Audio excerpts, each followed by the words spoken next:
Episode 29, The Young Wolf. Spoilers all books! Hello and welcome to another episode of Radio Westeros. I'm Lady Guinevere in Boston. And I'm Yolkboy in England, and today we're bringing you the first of 2 episodes on Robb Stark. Some of you may have been expecting a single episode on this character, but similar to what happened when we worked with another non-POV character, Peter Baelish, once we had our outline and a great deal of writing was done, it became very clear to us that we had 2 episodes worth of analysis to share with you. Yeah, so we decided to split the Robb episode into 2 episodes, which makes sense because despite not having designated point of view chapters, Robb Stark is a major character in A Song of Ice and Fire. In fact, he's the most often mentioned character not to have their own point of view, ahead of Stannis and Joffrey. And making our Robb analysis 2 episodes had the really positive effect of also allowing us to look more deeply at a few ideas and theories we might have had to skip or kind of rush through otherwise. So it's been really good for us. So starting with this episode, we'll explore Robb's youth and upbringing, his relationships with his family members, most of whom are major POV characters, and the very important theme of boy versus man that we see in Robb early on. And speaking of which, we'll also look at Robb as the Stark in Winterfell and how he came to be leading the Northern Army in his father's absence. We'll bring his march south and his arc right up to the moment when he is declared King in the North in his grandfather's hall at Riverrun, and then finally turn our attention to the history of the kings in the North, the Starks, and Winterfell itself. Yeah, and in that final section, we're going to float a few ideas and crackpot theories that we really might not have had a chance to bring up elsewhere. And we're going to try to tie it all back together with Robb and the particular significance of him being declared King in the North at that moment in Westeros' history. Okay, and before we get started, we want to take a few moments to talk about our patrons who keep this ship sailing. This episode of Radio Westeros is powered by patrons. Look for Radio Westeros on Patreon to join with fellow listeners who have pledged to crowdfund this episode and future episodes. Yeah, you'll see that from $3 per episode, you can not only help us survive, but also claim benefits such as shout-outs and early episode releases, depending on your pledge. And we now have a patron-commissioned episode all about Varamir Sixskins called Abomination that's exclusively available to all patrons. It's 90 minutes of entertainment. We really like it a lot, and it comes with all the usual bells and whistles of our production. So sign up to Patreon and you'll get to hear that episode immediately. And on the subject of patrons, since we called our banners, many of our listeners have come forward to help out, and we want to thank all of you and give special shout-outs to our Flaming Lightbringer patron, TJ Harrington, to our Dragonsteel patron, Peter, and to our Pale as Milk Glass patrons, Rosa, Rory, Ashley, Laura, Sister Winter, and Hare Krishna. Thanks a lot, guys. We salute you for your support and for your belief in us. And now, without any further ado, let's get started with Robb Stark.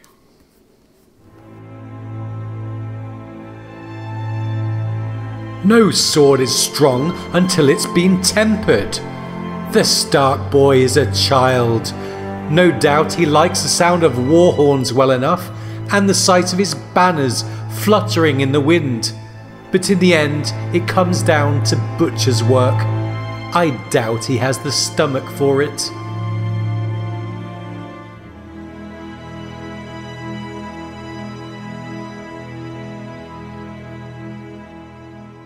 Okay, so Tywin Lannister's words about Robb there, hinting at a theme we'll be discussing in this episode as we consider Robb the boy versus Robb the young man. So Robb is 14 years of age when the story starts and is described as stocky, meant to convey a physical strength in the growing boy. As the eldest son of Catelyn Tully and Lord Eddard Stark of Winterfell, Warden of the North, Robb is the heir to the lordship and as such has been groomed for the position throughout his life. Yeah, and you only have to consider the Winterfell retinue that we know of to understand how Robb would have been influenced from day to day. There's Maester Lewin, Roderick Cassell, Master at Arms, his nephew Jory, Captain of the Guard, Veon Poole, the Steward, Hullen, Master of Horse, Micken, Smith and Armourer, and of course Robb's own father. Being around these men from day to day, all eager to teach the boy new skills and insights, would lay the foundations for the lordling to one day become the lord. And talking of Robb and Ned's relationship, given there's no Robb point of view, we have to consider him through the eyes of other people. Luckily, with Robb's parents and siblings, we get 6 point of views, who together show us much of Robb's arc, and it's worth considering what Robb meant to these characters. So let's talk about him early on in the story, how he's set up as a character, and what he meant to those around him. So, as his heir, Robb was obviously very important to Ned. As we said, Ned was shaping Robb for future leadership and manhood, as he tells Cat before his departure from Winterfell. Soon enough, he will be a man grown. He must learn to rule, and I will not be here for him. Although Ned clearly thought Robb truly being a man grown was some way in the future, for when Robb eventually calls the Northern Banners, Ned is aghast, calling his son a boy. But Ned's relationship with Robb, which might be classified as a straightforward father-teacher-son type of relationship, actually gains some depth and complexity due to the existence of Jon Snow. Yeah, fast forward to A Dance with Dragons, and we get a weirwood vision from Bran. It says, "But then somehow he was back at Winterfell again, in the Godswood, looking down upon his father. Lord Eddard seemed much younger this time. His hair was brown, with no hint of grey in it, his head bowed. Let them grow up close as brothers, with only love between them, he prayed, and let my lady wife find it in her heart to forgive." So we can see how central to Ned's relationship with Robb Jon is here. Robb is described as having Tully features, the red-brown hair and blue eyes, whereas Jon is described as being more Stark-like. Here's a thought from Catelyn. She might have overlooked a dozen bastards for Ned's sake, so long as they are out of sight. Jon was never out of sight, and as he grew, he looked more like Ned than any of the true-born sons she bore him. Somehow, that made it worse.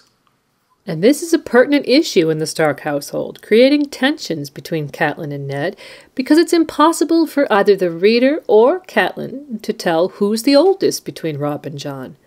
They're described as of an age in the first chapter, and we've studied the timeline, and it seems to be a very close call indeed, with a slight edge to Jon actually being the elder. This feeds into a great fear of Catelyn's, that a bastard could somehow stake a claim for Winterfell and create a succession struggle against her own true-born children. Given the history of the Blackfyres, it's not exactly an irrational supposition. And in spite of an otherwise healthy marriage, this issue seems to have affected Cat. For despite Ned's best intentions, as witnessed in Bran's weirwood vision, to raise the two boys as brothers, and both boys being in the same environment, there was still large differences in the treatment of Robb and Jon. George said Cat drew a strict line around her true-born children, and there's also a pertinent thought from Jon in A Game of Thrones here. Robb and Bran and Rickon were his father's sons, and he loved them still, yet Jon knew that he had never truly been one of them. Catelyn Stark had seen to that. So, Jon and Robb being raised together did cause headaches and some uncomfortable dynamics between Ned and Catelyn. But fortunately, the boys seemed respectful towards each other, with Ned's wishes for them to be as close as brothers seeming to have come true as far as was possible, and certainly Jon also absorbed many of the leadership lessons that he and Robb were given as boys, as we see in Jon's own leadership arc at the Wall. We'll talk more about Jon's relationship with Robb in a bit, but let's first look at dynamics between Robb and his other siblings, through whose eyes we see him, against the backdrop of the early story in A Game of Thrones. We first see Robb through his little brother Bran's eyes. It's the first chapter proper, and Bran has been permitted to watch the execution of Garred as a rite of passage. It's here Ned tells Bran of his potential future. One day, Bran, you will be Robb's bannerman, holding a keep of your own for your brother and your king, and justice will fall to you. When that day comes, you must take no pleasure in the task, but neither must you look away. A ruler who hides behind paid executioners soon forgets what death is. So, here's an example of how Ned is preparing his boys for their roles in life. Bran is Robb's bannerman in waiting, as Ned once was for his own elder brother. Altogether, Robb is quite jovial in this chapter, definitely more inclined to laugh here than later on in the story when he's a man grown, lord and king. We see the leader in Robb here, as he first finds the direwolves and then leads the conversation to take the pups home. He's a reassuring presence to Bran, encouraging him to touch the pup when the boy hesitated, and Bran witnesses Robb seize control of the situation. It says, "Put away your sword, Greyjoy," Robb said. For a moment, he sounded as commanding as their father, like the lord he would someday be. "We will keep these pups." Robb is also seen to be proud of himself as he second guesses a question from his father, and he's then described as stubborn in the debate over the pups' lives. So we see Robb to be good-natured and confident, a respected and assertive presence within the group, all qualities which will stand him in good stead for his leadership arc, and which may contribute to a tragic fall later on. We also see an early example of Robb's similarity to his father from Bran's POV. When the royal party arrives in Winterfell, Bran makes note of the Kingsguard who accompanied Robert. Specifically, Sir Jaime Lannister looked more like the knights in the stories, and he was of the Kingsguard too. But Robb said he had killed the old Mad King and shouldn't count any more. This is nearly exactly the position Ned had taken on Jaime's crime, as we learn from various POVs later on in the story. Yeah, and as we go on, we'll see more and more of his father in Robb. So, all in all, Robb seems like a good brother to Bran, an admired role model, and someone to be looked up to. And now on to Arya.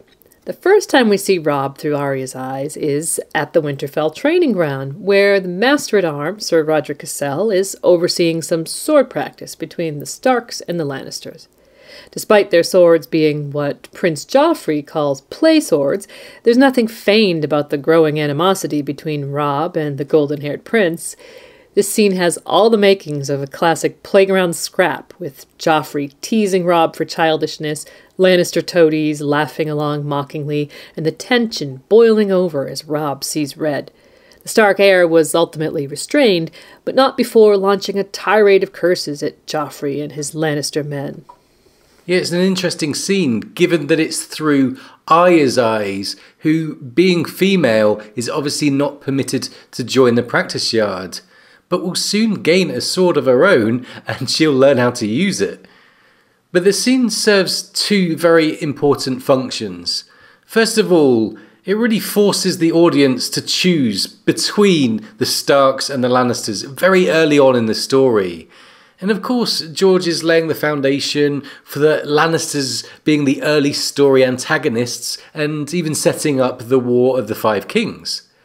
And to give added depth to the tension between the two houses, we not only get trouble between the adult members of the houses, like Cersei and Ned, and between adults and children, like Jaime pushing Bran from the tower, but we also get the trouble between the children, starting with Joffrey and Robb in the practice yard here.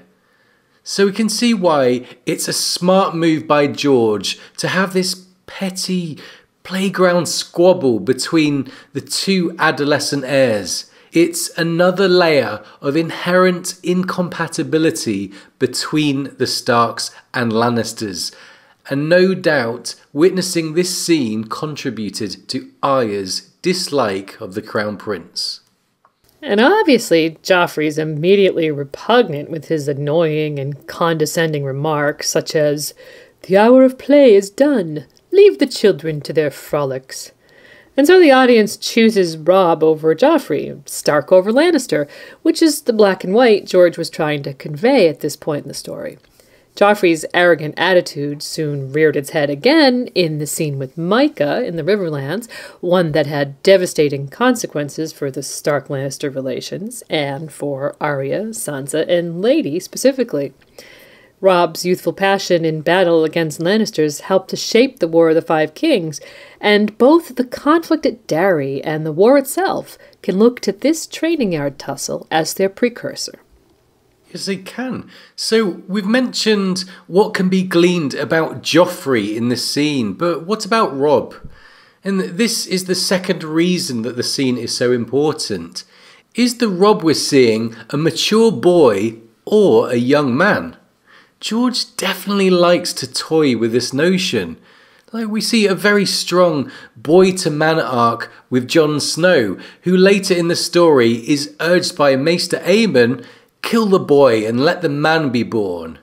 And there's young Griff too, who's almost been sculpted to lead perfectly, yet can become quite immature when things aren't going his way. In all cases, Jon, young Griff and Robb, we have boys of a similar age that need to grow up very quickly in the story and become men in order to lead the Night's Watch, the Golden Company and the North respectively. They have a balance of raw youthful potential versus the capacity to make mistakes because of their immaturity. If you take gender out of the equation, you can even throw in Dany too, yet another leadership arc, and who knows, we might be seeing Sansa head that way as well. So overall, this grey area between adolescence and adulthood is something George seems to enjoy exploring, and we think he's rather good at it. Yes, we do. And in the training yard, we see Robb's youthful flaws. Despite the needling from Joffrey, it's actually Sandor Clegane who really gets under Robb's skin when he says, "I killed the man at 12. You can be sure it was not with a blunt sword." And it says, Arya could see Robb bristle. His pride was wounded. Yes, so we see Robb's pride being too easily stirred, and despite the reader's annoyance with Joffrey, it's quite clear that when the prince finally triggers Robb's tirade, his reaction isn't appropriate for the son and heir of Ned Stark. He's 2 or 3 years older than Joffrey, and we don't think it's by accident that both Joffrey and Sandor highlight and prod at Robb's age here.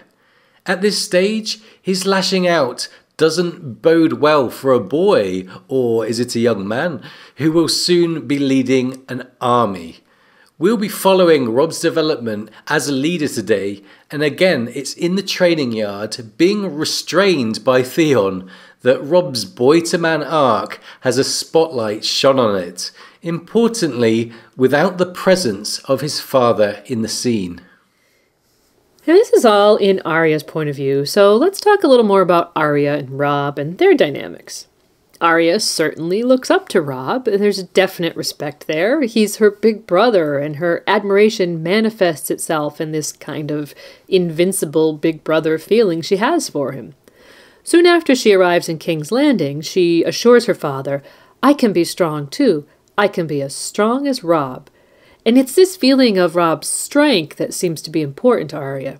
In A Clash of Kings, she tries to draw on lessons learned to aid her survival, and when it's strength she seeks, again it's Robb and the promise she made her father that she recalls.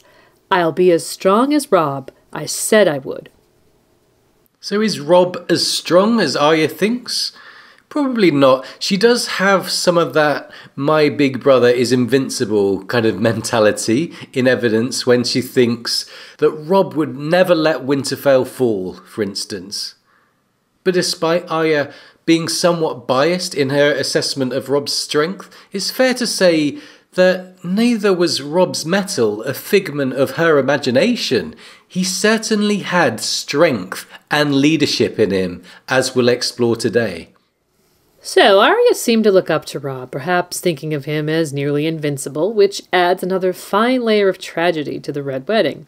But she can't really discuss Arya and Robb without mentioning Arya and Jon.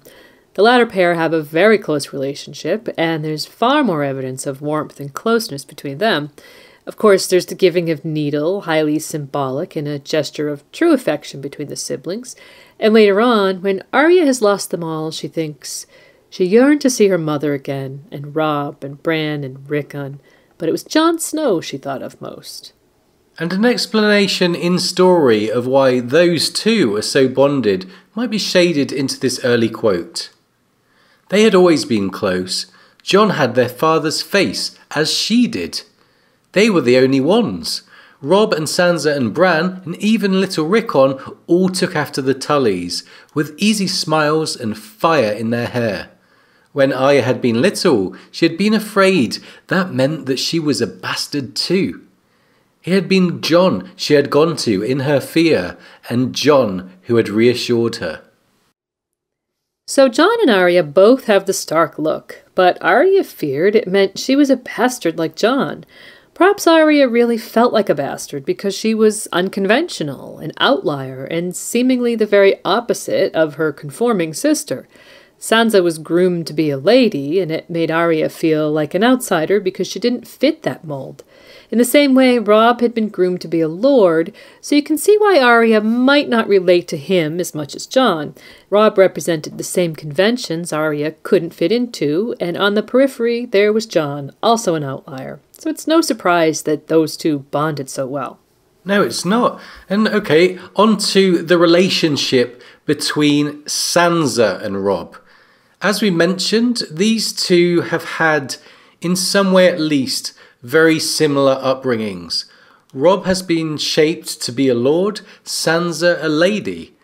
And Sansa doesn't think about Robb very much early on in the story, yet there are no signs of anything negative in their relationship.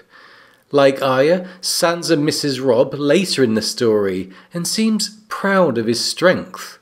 She thinks numerous times of Robb beating Joffrey, and on one occasion gives the untimely boast that, "They say my brother Robb always goes where the fighting is thickest." And unlike Arya, she's undoubtedly closer to Robb than Jon. Here's an example from the night of the Blackwater. She sang for mercy for the living and the dead alike, for Bran and Rickon and Robb, for her sister Arya and her bastard brother Jon Snow. Sansa judges Jon for his birth status, careful here and elsewhere to remember him as her bastard brother, even in a time of foreboding and uncertainty, which of course functions well later on when George turns Sansa into a bastard herself. But her thoughts for Robb are always those of an admiring younger sister. Okay, and finally, there's Robb and Jon. As we've said, the most obvious difference between them is their mother, with Robb being true-born and Jon supposedly being Ned's bastard. But there are more differences between them. Right off the bat, from Bran's POV, we learn he was of an age with Robb, but they did not look alike. Jon was slender, where Robb was muscular, dark, where Robb was fair, graceful and quick, where his half-brother was strong and fast. And soon the pair have a polite disagreement about Garrett. The deserter died bravely, Robb said. He was big and broad and growing every day with his mother's coloring, the fair skin, red-brown hair, and blue eyes of the Tullys of Riverrun. He had courage, at least. No, Jon Snow said quietly. It was not courage. This one was dead of fear. You could see it in his eyes, Stark. However, despite being seemingly at odds, They are soon both revealed to be correct by the author when Bran asks Ned about it. Robb says the man died bravely, but Jon says that he was afraid. What do you think? His father asked. Bran thought about it. Can a man still be brave if he's afraid? That is the only time a man can be brave, his father told him. So, we think the two differing opinions, both turning out to be correct in a kind of yin and yang way, really underscores that despite their differences, Jon and Robb complement each other very well. Further evidence of this can be seen when they are trying to take the direwolf pups home. It's both Robb's confident stubbornness and Jon's more measured philosophizing about the correlating pup-to-Stark ratio in combination which win over Eddard. Later on, Jon tries to flee the Night's Watch to be with Robb, and we're very glad he chose to stay, yet there's some sadness that Robb and Jon never really got to work together in a leadership capacity, as we think they would have made an outstanding pair. Yes, we definitely think they would have been complementary. And going back to their upbringing, while it's clear they had the same instruction as we see in Jon's memories of sword training with Sir Roderick and lessons from Maester Luwin, it's also made clear that Catelyn Stark never let Jon forget his position. After Stannis offers him Winterfell in A Storm of Swords, we get this thought from Jon about what Catelyn's reaction would be. She was looking at him the way she used to look at him at Winterfell whenever he had bested Robb at swords or sums or most anything. "Who are you?" that look had always seemed to say. "This is not your place. Why are you here?" So, while Jon felt the difference, perhaps even more when he excelled at something, it's to the credit of both parties that Robb didn't look down upon or have a rivalry with Jon, and that Jon held very little bitterness towards Robb, despite what must have been painful circumstances for the family bastard, with each boy acutely aware of the chasm between them. The only occasion there seems to have been any friction between the pair seems to hark back to Catelyn again. Here's a quote. "That morning he called it first. 'I'm Lord of Winterfell,' he cried, as he had 100 times before. Only this time, Robb had answered, 'You can't be Lord of Winterfell, you're bastard-born. My lady mother says you can't ever be the Lord of Winterfell.'" So it's certainly true that Catelyn made her feelings about Jon plain on more than one occasion. And Jon's memory of that comment by Robb appears to be a neat bit of foreshadowing, or given that it comes right at the end of A Storm of Swords, perhaps it's more of a clever nod at what had transpired in Robb's arc, unbeknownst to Jon. Yeah, and of course we're thinking of Robb's will there. But we also think that it's a testament to Robb and Jon's relationship as young adults, and perhaps part of Ned's legacy, that there's really not one negative thought or word between them in the text. And even as far as A Dance with Dragons, Jon is still remembering his farewell with his brother with sadness. Quote, "The cold trickles on his face reminded Jon of the day he'd bid farewell to Robb at Winterfell, never knowing that it would be for the last time." So as we know, Robb's path is ultimately one of tragedy, but early on his stage is set as a young lord in the making.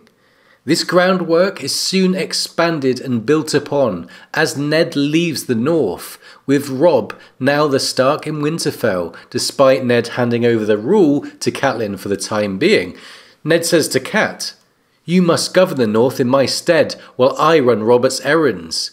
There must always be a Stark in Winterfell. Robb is 14. Soon enough, he will be a man grown. He must learn to rule, and I will not be here for him. Make him part of your councils. He must be ready when his time comes." And with all this set against the high tensions of Bran's fall, Robb's leadership journey gears up, and his character will go on to be tested and have to adapt in ways the characters and the reader could not have imagined so early on. Throughout these 2 episodes, we'll be walking through the highs and lows of Robb's arc, probing the question of whether he was ready when his time came. And when we continue, we'll look at his time as the Stark in Winterfell, from A Game of Thrones. The next time I see you, you'll be all in black. Jon forced himself to smile back. It was always my color. How long do you think it will be? Soon enough, Robb promised. He pulled Jon to him and embraced him fiercely. Farewell, Snow. Jon hugged him back. And you, Stark. Take care of Bran.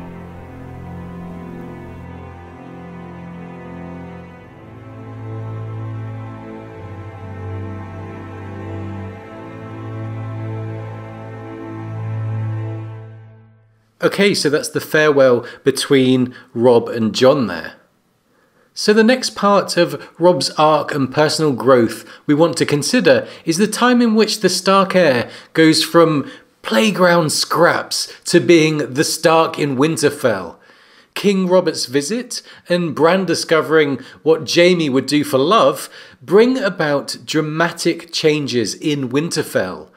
Despite hints to certain familial tensions going on, there was something idyllic about the Starks and their surrounding.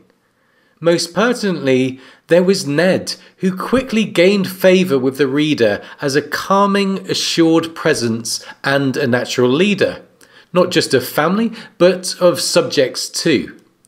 And in the first couple of Jon chapters, we see a young man who, like Ned, has been by Robb's side from the very beginning.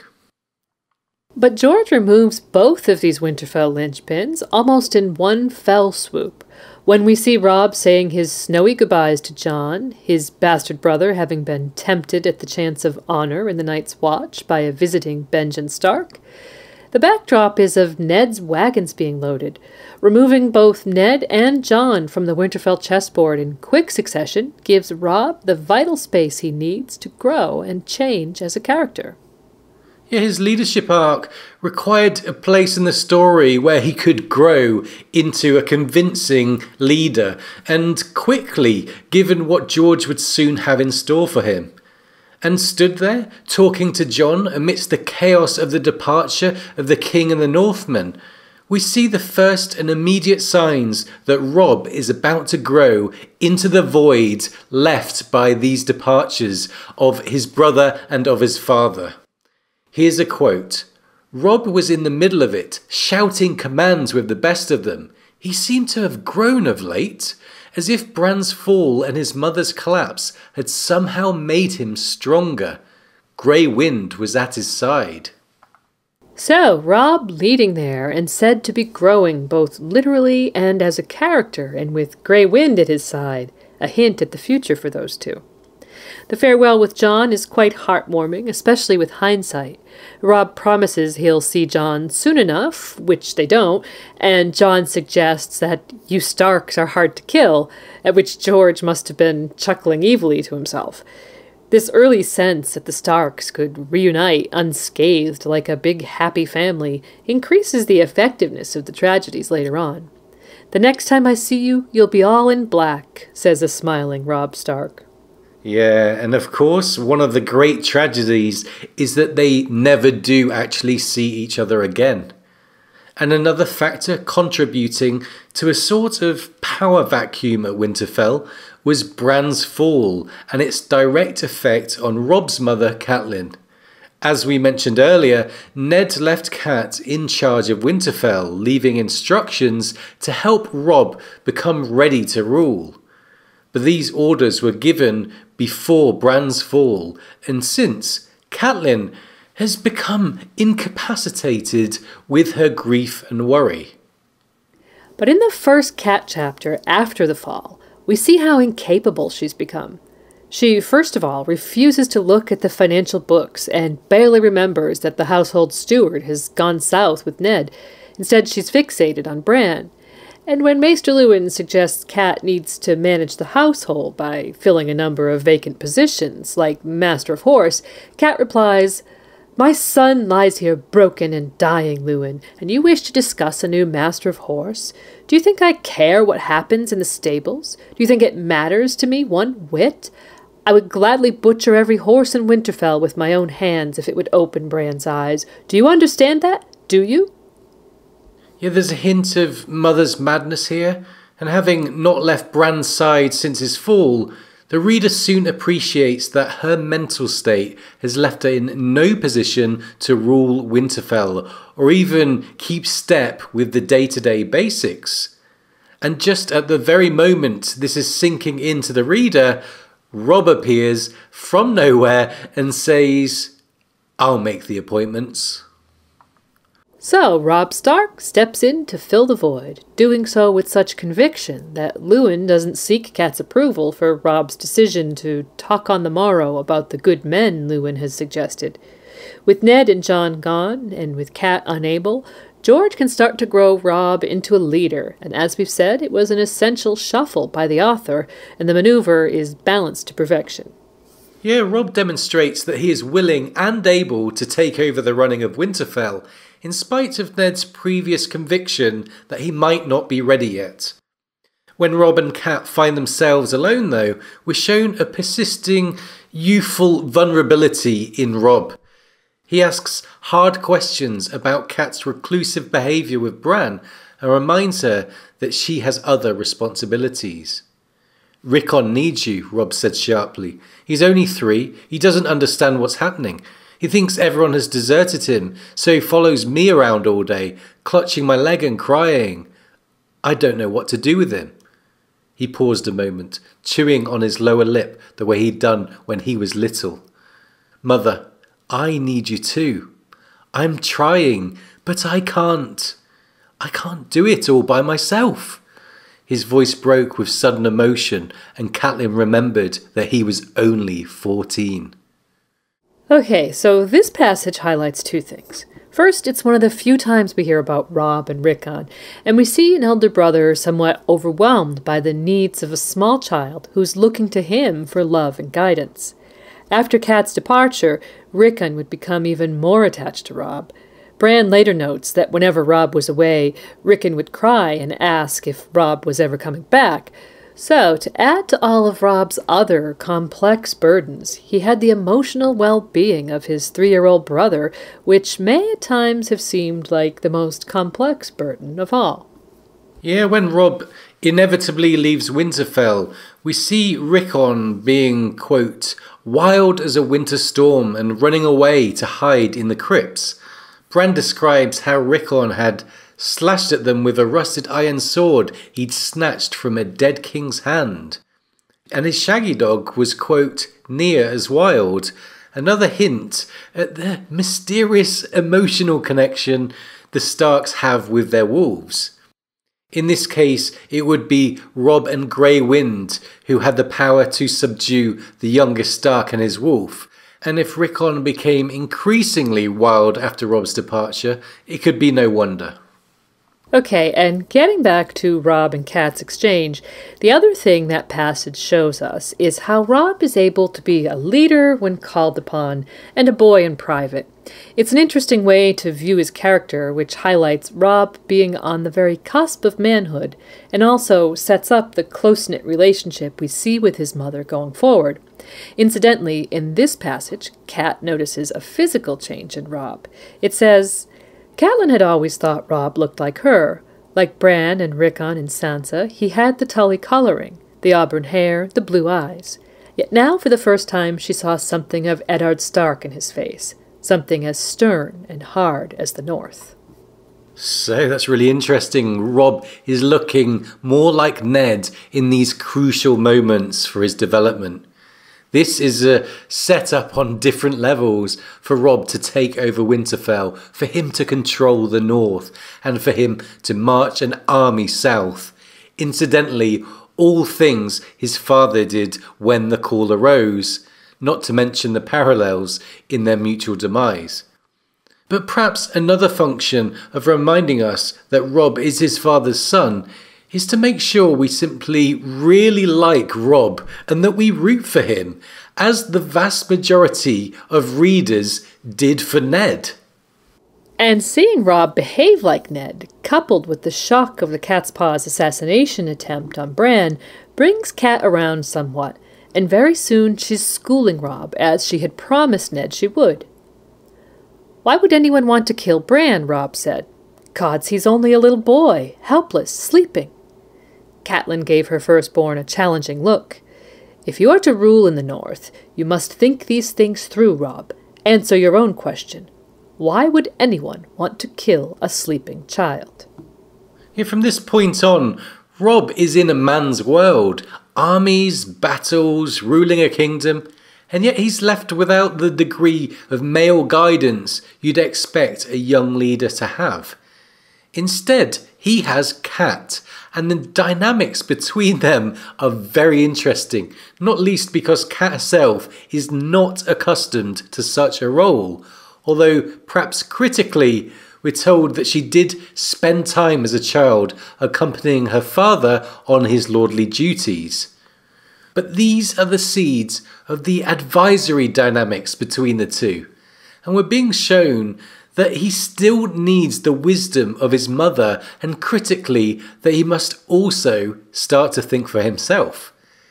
In this instance, Robb shows his worth and concludes that someone wanted to keep Bran quiet, hence the cat's paw. But when Cat reveals possible Lannister involvement to Robb, he reverts to immaturity, drawing his sword while shouting, leading to this response from Sir Rodrik.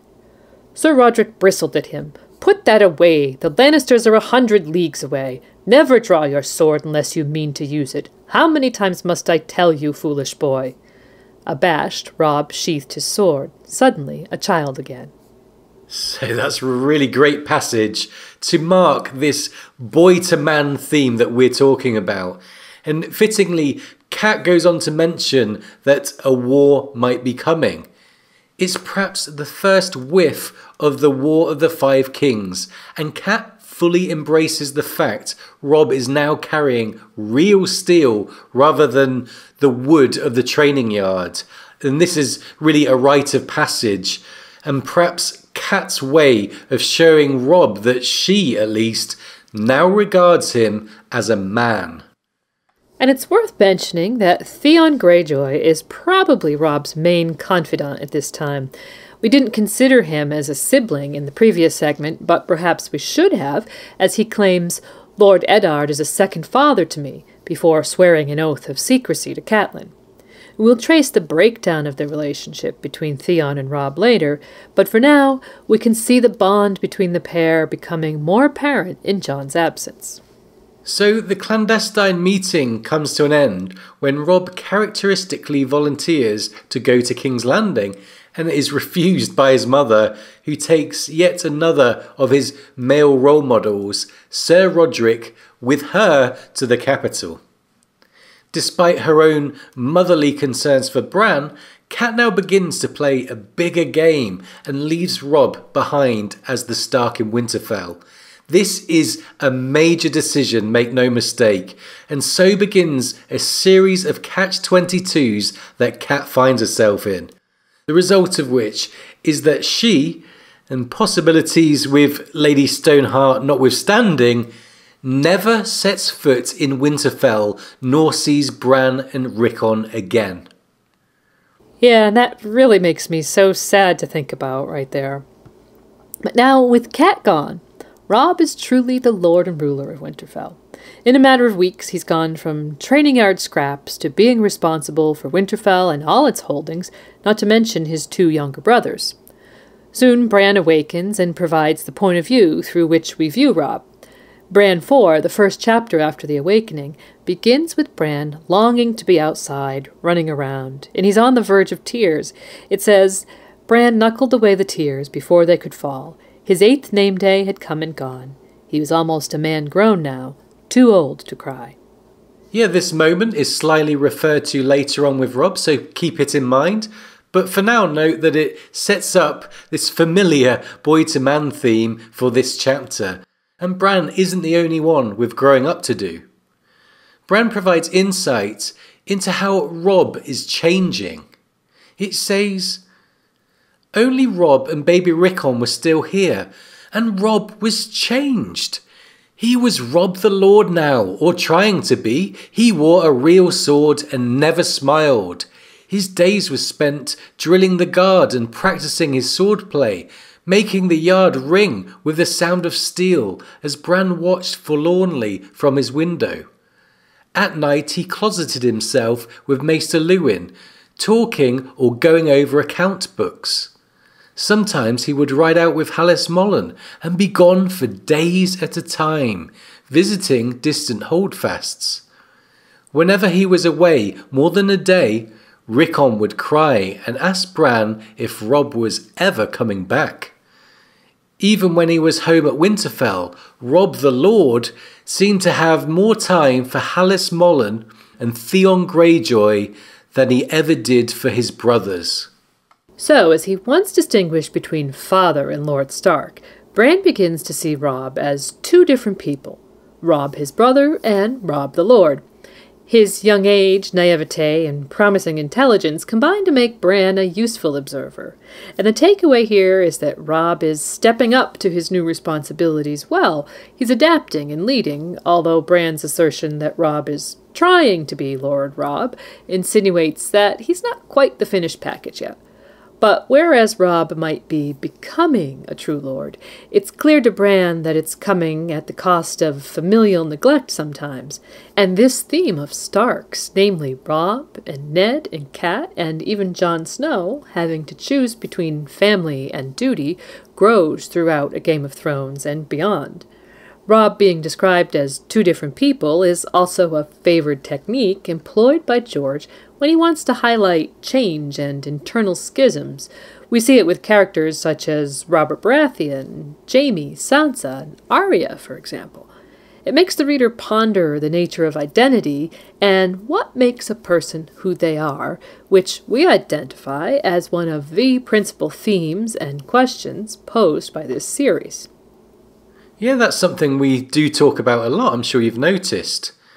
And anyway, later on in the chapter, we get to see Robb the Lord himself in action, and Bran continues to note his brother's new kind of alter ego. It says, Robb was seated in father's high seat, wearing ringmail and boiled leather and the stern face of Robb the Lord. Theon Greyjoy and Hallis Mollen stood behind him. A dozen guardsmen lined the grey stone walls beneath tall narrow windows. In the centre of the room the dwarf stood with his servants, and 4 strangers in the black of the night's watch. Bran could sense the anger in the hall the moment that Hodor carried him through the doors. So, Tyrion has arrived with the members of the Night's Watch, and Robb is looking like his father's son on the high seat. Remember that Robb is now deeply suspicious of Lannisters since the attack on Bran and his mother's revelations, and Tyrion bears the brunt of that in this scene, despite being innocent. Robb offers the Night's Watch the hospitalities of Winterfell, which is expected, but also an unspoken message to Tyrion that he's not welcome. Bran observes, "Any man of the Night's Watch is welcome here at Winterfell, for as long as he wishes to stay," Robb was saying with the voice of Robb the Lord. His sword was across his knees, the steel bare for all the world to see. Even Bran knew what it meant to greet a guest with an unsheathed sword. Okay, so to clarify what Bran means there and what is meant when you greet someone with bare steel, it seems that Robb is expressing to Tyrion that he will at the very least not receive guest right under his roof. We dug up an old fan correspondence with George in 2001 where he references this as an act of aggression, and we see it again later when Robb receives the prisoner Cleos Frey at Riverrun, where Catelyn thinks the naked steel across her son's knees is a threat plain for all to see. And Tyrion, as sharp as he is, immediately understands the position he's in and begins the verbal sparring routine that he tries with almost everyone he meets, in this instance calling Robb boy and getting this response. Robb stood and pointed at the little man with his sword. "I am the lord here while my mother and father are away, Lannister. I am not your boy." And when Bran's awakening is confirmed to Tyrion, the imp comments, "You Starks are hard to kill," which, if you remember, was the exact same thing that Jon said to Robb earlier. George really wants us to buy into this invincible Stark idea, doesn't he? Anyway, Robb is genuinely perplexed at Tyrion's offer of help to Bran. Here Tyrion represents the enemy, but hasn't done any wrong himself, and so Robb's animosity is misplaced, although the reader can understand where he's coming from. But things get worse for Tyrion when Rickon brings the direwolves into the hall, namely Summer's Shaggy Dog and Robb's own wolf, Grey Wind.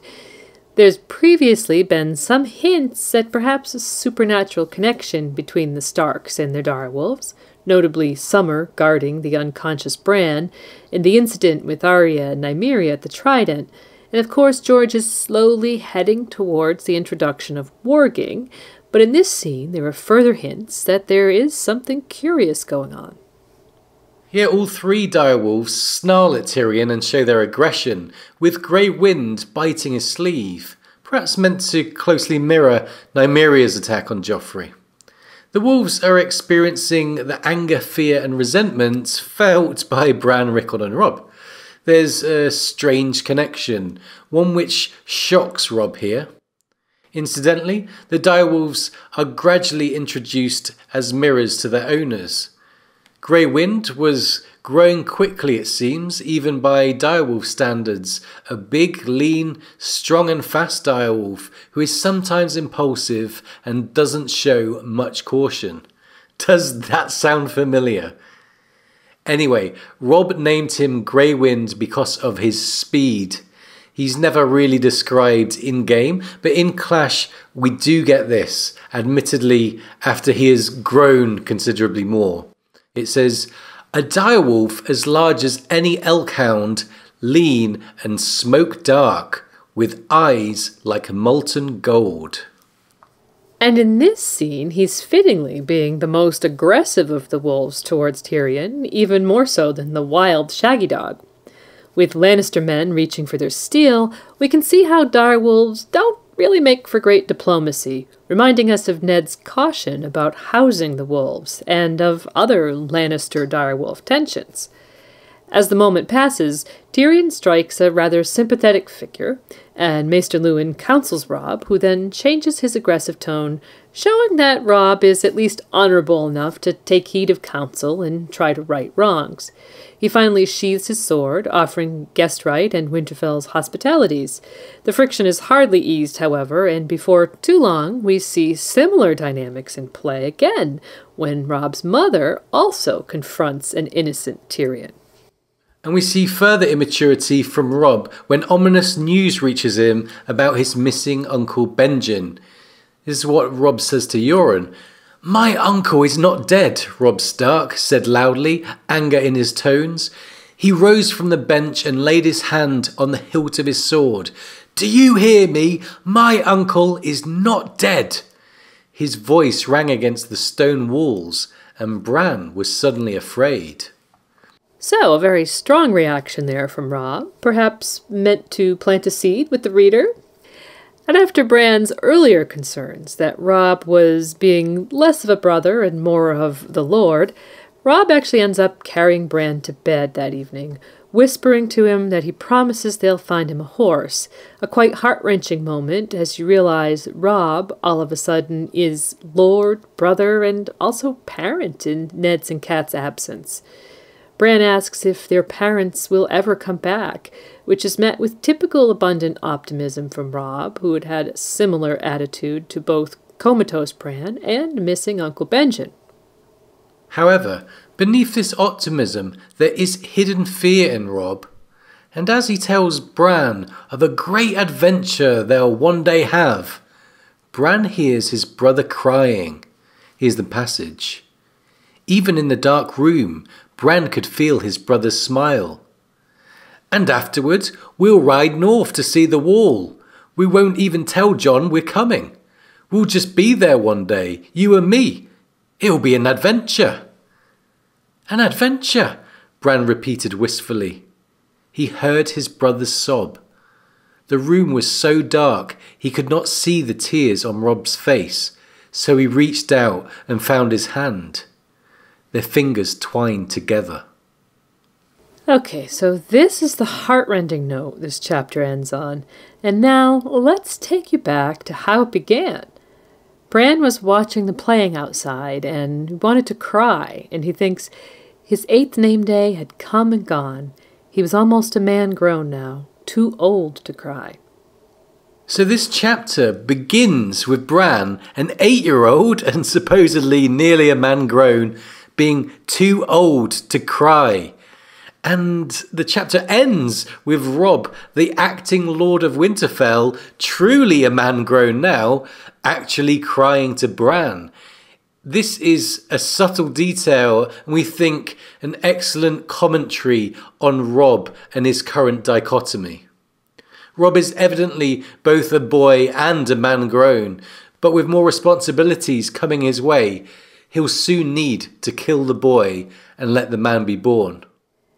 And Robb's promise of adventure soon comes to fruition as Bran, using Tyrion's saddle concept, is taken into the Wolfswood. We get to see the small folk bending the knee to Robb, and the reader can sense in his response that Robb has the makings of a natural and respected leader like his father. Theon Greyjoy is with them, and Bran observes that Robb seemed to admire Theon and enjoy his company. Yeah, so Theon is clearly important to Robb at this moment, when, despite no POV, we can guess that Robb must have been feeling isolated, even wishing to Bran that he was older than 8 at one point. It's here that Robb tells Bran of the problems in King's Landing, the death of Jory, who had been really close to the boys, it seems, as well as the injury to Ned's leg.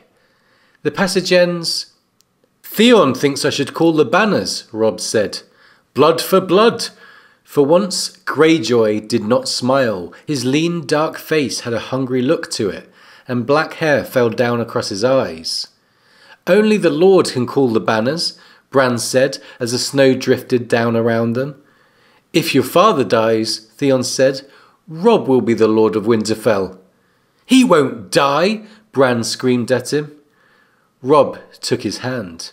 "He won't die, not father," he said calmly. "Still, the honour of the North is in my hands now. When our Lord Father took his leave of us, he told me to be strong for you and for Rickon. I'm almost a man grown, Bran." And Theon ridicules Maester Luwin's counsel, calling him an old woman, but Robb, evidently far more of a born leader than Theon could ever hope to be, replies that he listens to everyone. And here we see Robb thinking for himself with genuine maturity, while Theon is providing juxtaposition. And Robb shows more important qualities in the passage with Bran and the wildlings and the Night's Watch deserters. We see him fight well, parrying every attack and not hesitating in opening up a wildling's face with his sword. So we get to see Robb as a warrior here. He also spares Osha, so we see some mercy from Robb, perhaps living up to his father's injunction that if you take a man's life, you owe it to him to look into his eyes and hear his final words. And if you cannot bear to do that, then perhaps the man does not deserve to die. Finally, we see Robb berate Theon after the latter shoots Stiv with an arrow to free Bran. This not only sets up an undercurrent of resentment between the pair, but again shows that Robb is becoming his own man, asserting himself like a leader. We think this scene really helped to develop Robb into a more mature role in the transition to Robb calling his banners. So next time we see Robb, he's done exactly that. With messages from both Ned and Cat warning of war, Robb has called the banners of House Stark for the first time since Greyjoy's rebellion. When Ned hears this news in King's Landing, he is aghast, thinking of Robb as only a boy. However, Robb has changed, and we get from Bran that, quote, "Robb seemed half a stranger to Bran now, transformed, a lord in truth, though he had not seen his 16th name day. Even their father's bannermen seemed to sense it. Many tried to test him, each in his own way." And we can see our honest observer Bran now marking the changes in Robb with a sense of permanence, the word transformed, assuring the reader that Robb's journey from boy to leader is complete, although admittedly there will always be something of the boy in that leader. The previous quote highlighted that as a young ruler, his subjects are now testing and trying Robb, each in his own way, no doubt to assess him and see if he is a Stark worthy of their respect. It's essential that Robb, just months after the training yard incident with Joffrey, with all the bannermen gathered, pass any tests by his subjects. The full passage gives us numerous anecdotes about such tests of Robb, and if you needed confirmation of the new Robb Stark as a leader, look no further. So before we move on to our next segment, fully covering the northern muster and march south, here's a reading of Robb the Lord with his bannermen. Robb seemed half a stranger to Bran now, transformed, a lord in truth, though he had not yet seen his 16th name day. Even their father's bannermen seemed to sense it. Many tried to test him, each in his own way. Roose Bolton and Robert Glover both demanded the honor of battle command, the first brusquely, the second with a smile and a jest. Stout, grey-haired Mage Mormont, dressed in mail like a man, told Robb bluntly that he was young enough to be her grandson and had no business giving her commands. But, as it happened, she had a granddaughter she would be willing to have him marry. Soft-spoken Lord Cerwyn had actually brought his daughter with him, a plump, homely maid of 30 years who sat at her father's left hand and never lifted her eyes from her plate. Jovial Lord Hornwood had no daughters, but he did bring gifts, a horse one day, a haunch of venison the next, a silver-chased hunting horn the day after, and he asked nothing in return, nothing but a certain holdfast taken from his grandfather, and hunting rights north of a certain ridge, and leave to dam the white knife, if it pleased the Lord. Robb answered each of them with cool courtesy, much as father might have, and somehow he bent them to his will. And when Lord Umber, who was called the Great John by his men, and stood as tall as Hodor and twice as wide, threatened to take his forces home if he was placed behind the Hornwoods or the Cerwyns in the order of march, Robb told him he was welcome to do so. "And when we are done with the Lannisters," he promised, scratching Grey Wind behind the ear, "we'll march back north, root you out of your keep, and hang you for an oath-breaker."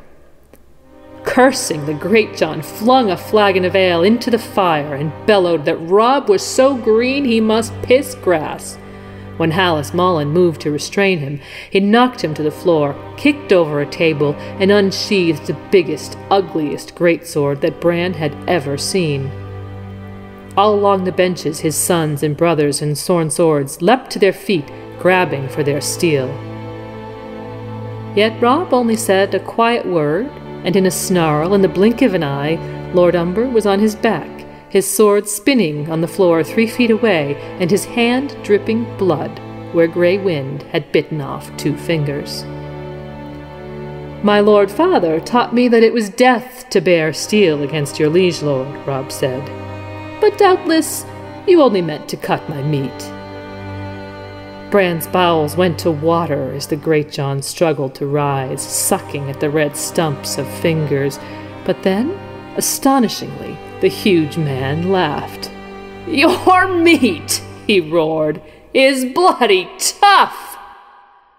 And somehow, after that, the Great John became Robb's right hand, his staunchest champion, loudly telling all and sundry that the boy lord was a Stark after all, and they'd damn well better bend their knees if they didn't fancy having them chewed off.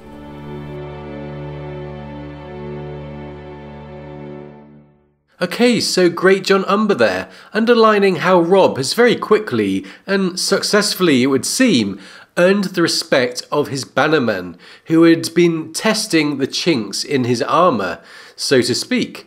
The passage illustrates the jump from boy to leader that we've been talking about quite a lot, and in this section we'll look at Robb's march south as he begins to take on the role of a military general.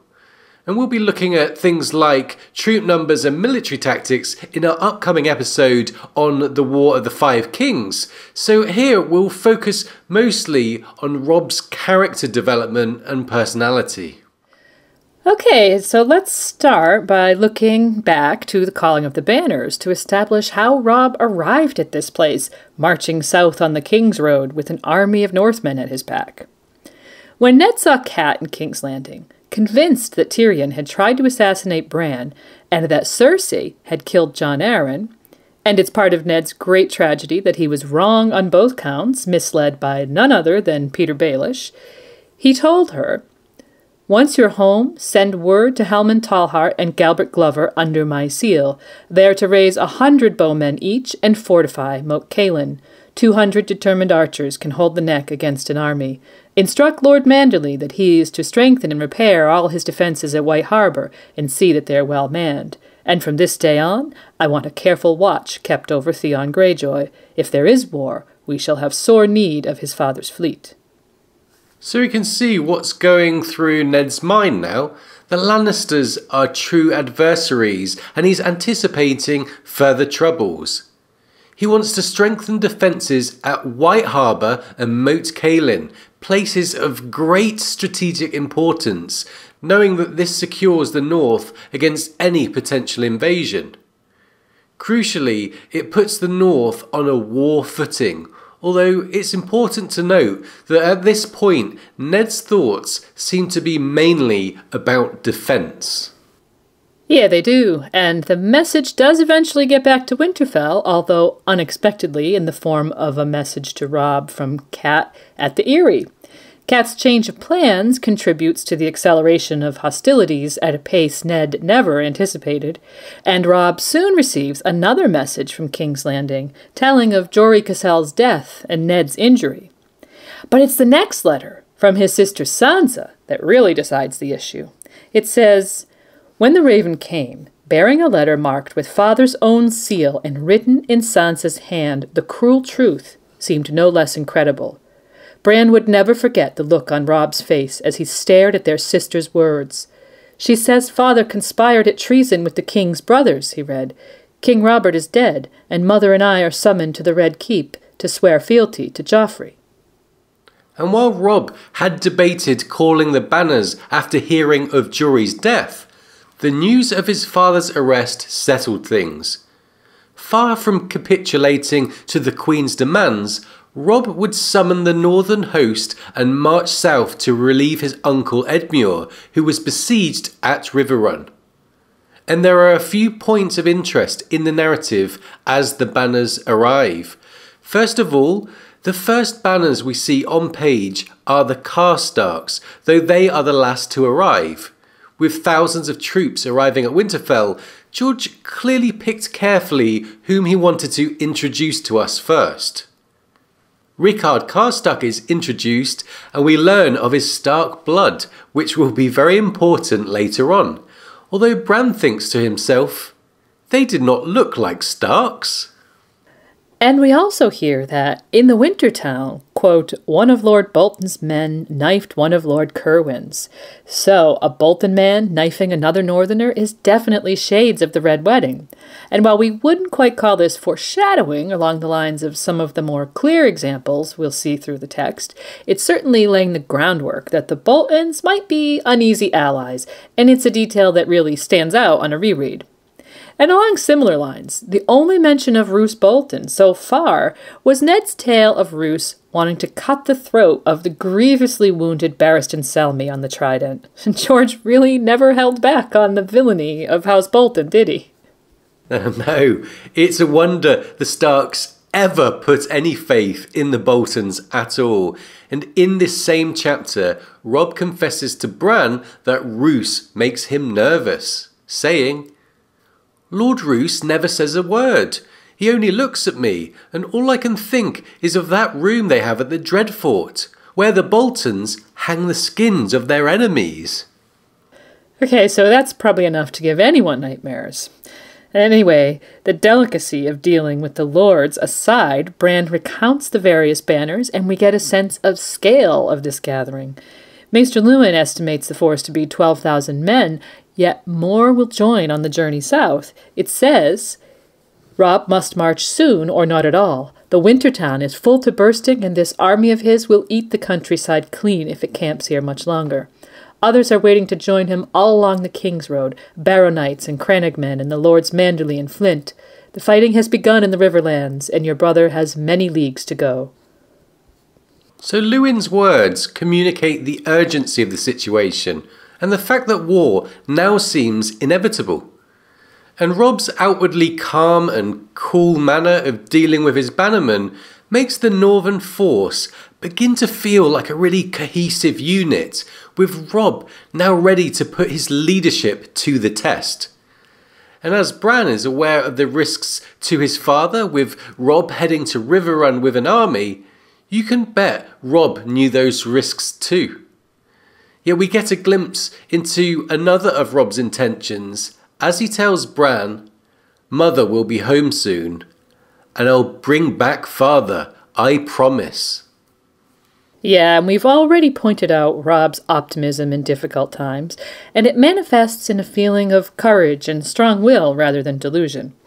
But if Robb was serious about rescuing his father, his plan at this stage seems to have been to pass through the Neck, leave reinforcements as Ned had requested, and then march to relieve the siege of Riverrun, from where, strengthened by the Riverlands army, he might have hoped to take Tywin, encamped at the crossroads, in the rear, and perhaps bargain for Ned from that strong position. As the Great John later puts it to Cat, "We'll shove our swords up Tywin Lannister's bunghole soon enough, begging your pardons, and then it's on to the Red Keep to free Ned." Yes. Okay, and while the Great John insinuates the plan was to assault the Red Keep, to undertake a heroic rescue of their lord, we think this was likely typical hyperbole, and that Robb's plan would have been slightly more cautious, we think. Anyway, when Robb leaves Bran as the Stark in Winterfell, he doesn't imagine he and Rickon will be alone for very long, expecting his mother to be returning soon. However, the siege of her family home at Riverrun, her father's failing health, and Robb's need for an advisor all combine together to change Catelyn's priorities, and she ultimately decides to stay with her eldest son. Bran and Rickon's loss is the reader's gain, as Cat is now our observer of Robb all the way to the end of his arc. And when Cat and Robb are reunited at Moat Cailin, she immediately steps into the role of advisor, but in a very careful and restrained manner. In their first meeting, Robb confesses his fear that the Lannisters will kill Ned in retribution for him taking the field, and his uncertainty about being a leader. Here's the quote. "Mother, what are we going to do? I brought this whole army together, 18,000 men, but I'm not certain." He looked at her, his eyes shining. The proud young lord melted away in an instant, and quick as that, he was a child again, a 15-year-old boy, looking to his mother for answers. So Cat is intently aware that Robb must appear strong and decisive to his vassals, and lends him exactly the kind of guidance that allows him to arrive at solutions on his own. Regarding his fears about the Lannisters killing Ned, she explains, "They want us to think so, but you have no choice. If you go to King's Landing and swear fealty, you will never be allowed to leave. If you turn your tail and retreat to Winterfell, your lords will lose all respect for you. Some may even go over to the Lannisters. Then the Queen, with that much less to fear, can do as she likes with her prisoners. Our best hope, our only true hope, is that you can defeat the foe in the field. If you should chance to take Lord Tywin or the Kingslayer captive, why then a trade might very well be possible, but that is not the heart of it. So long as you have the power enough that they must fear you, Ned and your sister should be safe. Cersei is wise enough to know that she may need them to make her peace, should the fighting go against her." And when Robb expresses his fear that the fighting might go against the Northmen, Cat reminds him of Rhaegar's slaughtered children, and it says, She saw the fear in his young eyes then, but there was a strength as well. Then I will not lose, he vowed. And this mixture of fear and courage really puts us in mind of Ned's first lesson to Bran about the nature of bravery. And when Robb brings her up to date on the situation in the Riverlands and tells her of his resolve to march south, it says, she was hearing the Lord's bannermen speaking with her son's voice, she realized. Over the years, she had hosted many of them at Winterfell and been welcomed with Ned to their own hearths and tables. She knew what sorts of men they were, each one. She wondered if Robb did. And so she gently presses him on his intentions, and Robb reveals the competing suggestions of marching south to meet Tywin head-on, and of attempting to flank him to join up with the Riverlords against Jaime, which we think he favoured. But with her encouragement, Robb himself comes up with the plan to split his army, sending his foot to meet Tywin at the Green Fork while secretly leading his horse west to Riverrun. Splitting his army is a somewhat risky proposition, but it's a plan that would also split Jaime and Tywin, since Tywin, once lord that far north, would be unable to cross the river to relieve his son.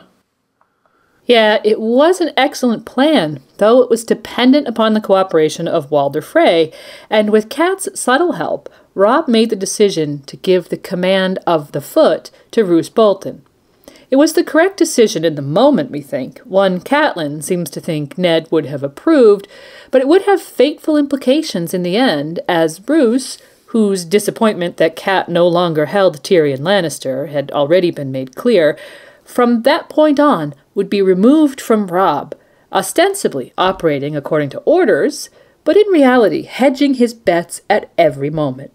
As George himself put it, as for Bolton, if you reread all his sections carefully, I think you'll see a picture of a man keeping all his options open as long as he could, sniffing the wind, covering his tracks, ready to jump either way. Yeah, and speaking of laying groundwork for the Red Wedding, we noticed something very interesting about Robb's shield as he departed Winterfell. Bran describes it as wood banded with iron, white and grey, and on it the snarling face of a direwolf. Significantly, Robb has chosen a wolf's head as his own standard, rather than the running wolf of the Stark banners. And George explained that it was a personal choice, as variants of heraldry were relatively common in the Middle Ages. But we found this to be a very interesting detail in light of the outcome of the Red Wedding and the association of Robb with the head of a direwolf in tales of his death and in Daenerys' House of the Undying vision. We've made note before of how early George was putting in hints of what was to come, and as always, we're in awe of the obvious forethought that went into planning Robb's arc. Yeah, George actually addressed his intentions with Robb in an interview about the Red Wedding a couple of years ago. When asked how far in advance he had planned the outcome, he said, "I knew it almost from the beginning. Not the first day, but very soon. I've said in many interviews that I like my fiction to be unpredictable. I like there to be considerable suspense. I killed Ned in the first book and it shocked a lot of people. I killed Ned because everyone thinks he's the hero and that, sure, he's going to get into some trouble, but then he'll somehow get out of it. The next predictable thing is to think his eldest son is going to rise up and avenge his father. And everyone is going to expect that. So immediately, killing Robb became the next thing I had to do."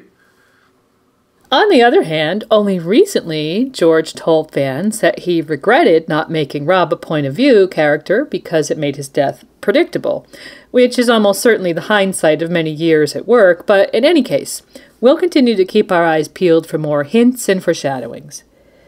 So as the northern host begins to move out of the neck, we see that Brynden Blackfish Tully has been put in charge of the Outriders, with Robb himself riding at the head of the vanguard, taking it in turns to keep company with a different lord each day, a lesson he had clearly learned from his father, whom we had earlier learned from Arya had been accustomed to act in the same manner with his vassals. And in the meantime, we also learn, via Tyrion's point of view, that Tywin has learned of Robb's march south and has taken the bait, pulling up stakes from his encampment at the Trident and beginning his march north to meet Robb, of whom he says, "No sword is strong until it's been tempered. The Stark boy is a child. No doubt he likes the sound of war horns well enough and the sight of his banners fluttering in the wind. But in the end, it comes down to butcher's work. I doubt he has the stomach for it." Yeah, from the sounds of that, Tywin is confusing Robb with his own grandson, Joffrey. And it is interesting how Tywin's words actually hint at the boy-to-man theme that we've been discussing here. And of course, time would tell the truth of his expectations. But now, with Tywin marching north to meet them, the fate of the campaign was in the hands of Walder Frey, the Lord of the Crossing. Frey had assembled a force of 4,000 men, and in spite of Edmure calling the banners of the Riverlands to his own aid, had kept them encamped outside his castle on the banks of the Green Fork. As they approached, Catelyn's knowledge of Lord Frey became invaluable to Robb, as she schooled him on the history of House Frey and Lord Walder in particular. Lord Walder, she assures him, knows the value of his crossing and will be hedging his bets to make sure he comes out on the winning side. This is an interesting observation in light of what we just said about Roose Bolton also hedging his bets. While Roose and Walder on the surface couldn't seem any more different, this desire they share to be on the winning side at any cost would, of course, lead to one of the more despicable alliances of A Song of Ice and Fire. And all the while the host is marching south, and there is debate over Lord Walder's intentions and how to deal with him. Robb asks Cat, "What would my Lord Father do?" And she replies, "Find a way across, whatever it took." The next day the Blackfish brings word of Edmure's defeat and capture, Jaime's siege beneath the walls of Riverrun, and that Walder Frey has withdrawn his entire force inside the Twins and barred his gates. Well, Robb's reaction, threatening to pull the Twins down around his ears, is somewhat childish and reminiscent of his reaction to hearing of Lannister involvement in Bran's fall back at Winterfell, further highlighting the boy-to-man theme and earning him the reproach of his mother, who urges him to see things from a more diplomatic point of view. To his credit, Robb listens to what she has to say. "The Freys have held the crossing for 600 years, and for 600 years they have never failed to exact their toll." "What toll? What does he want?" She smiled. "That is what we must discover." "And what if I do not choose to pay this toll?" "Then you had best retreat back to Moat Cailin, deploy to meet Lord Tywin in battle, or grow wings. I see no other choice." Yes, so Robb seems to be between a rock and a hard place there, and while Cat leaves him to consider his options, they arrive at the Twins to be greeted by a party of Freys who invite Robb to share meat and mead with their father. The obvious alarm this invitation is greeted with by his bannerman speaks volumes about the low esteem someone like Lord Walder commanded. So does identifying his offspring as all looking like weasels, for that matter. But it's Cat who takes the initiative here and offers to go in Robb's place. Yeah, and Cat's interview with Lord Walder is in turns frustrating and insulting, amusing and painfully transparent. Lord Walder has a chip on his shoulder as big as Casterly Rock, and once Catelyn understands his position, she finds it relatively straightforward to bargain with him.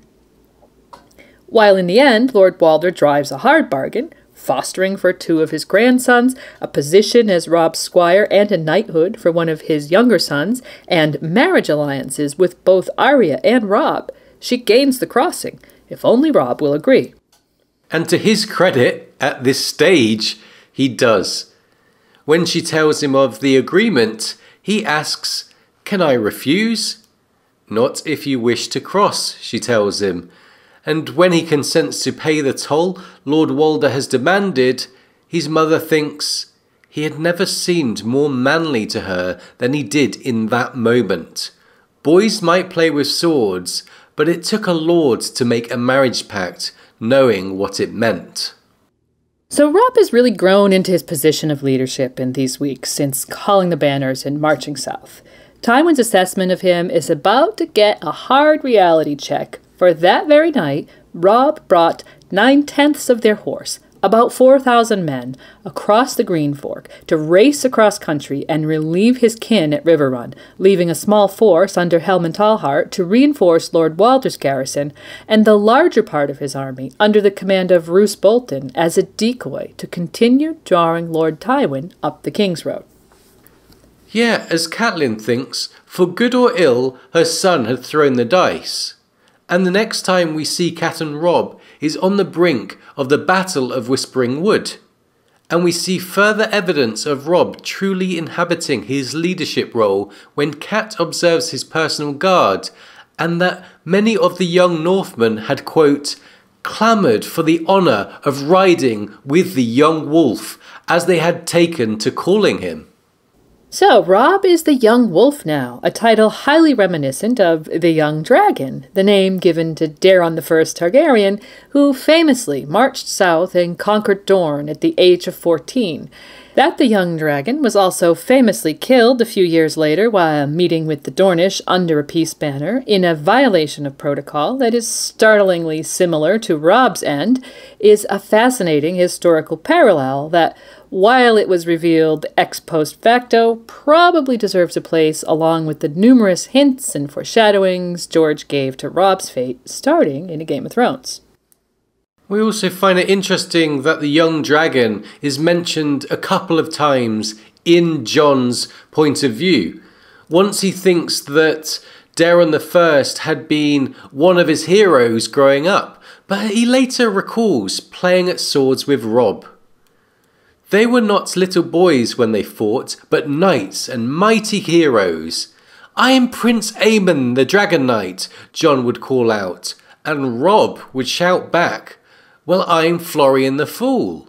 Or Robb would say, "I'm the young dragon." And Jon would reply, "I'm Sir Ryam Redwine."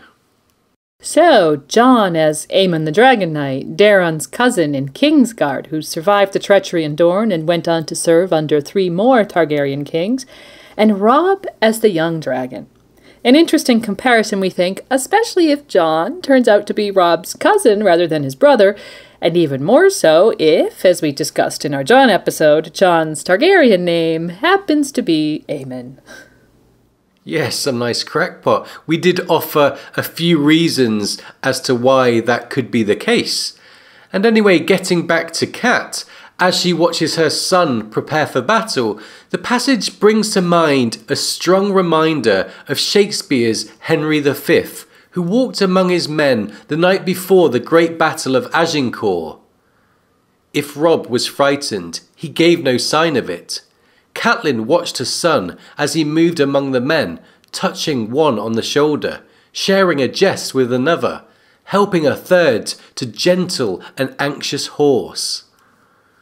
Yeah, unlike Henry, Robb isn't incognito, but nonetheless, this behavior is the mark of a true leader, and Robb is following his father's lesson here. Know the men who follow you, and let them know you. Don't ask your men to die for a stranger. And when he dons his helm, he turns to his mother and says, "I must ride down the line, mother. Father says you should let the men see you before a battle." She tells him to go, and as if to convince himself, he replies, "It will give them courage." So Robb is truly showing all the best of Ned Stark's lessons here early on, trying so hard to be a man and a lord in truth on the eve of his first battle.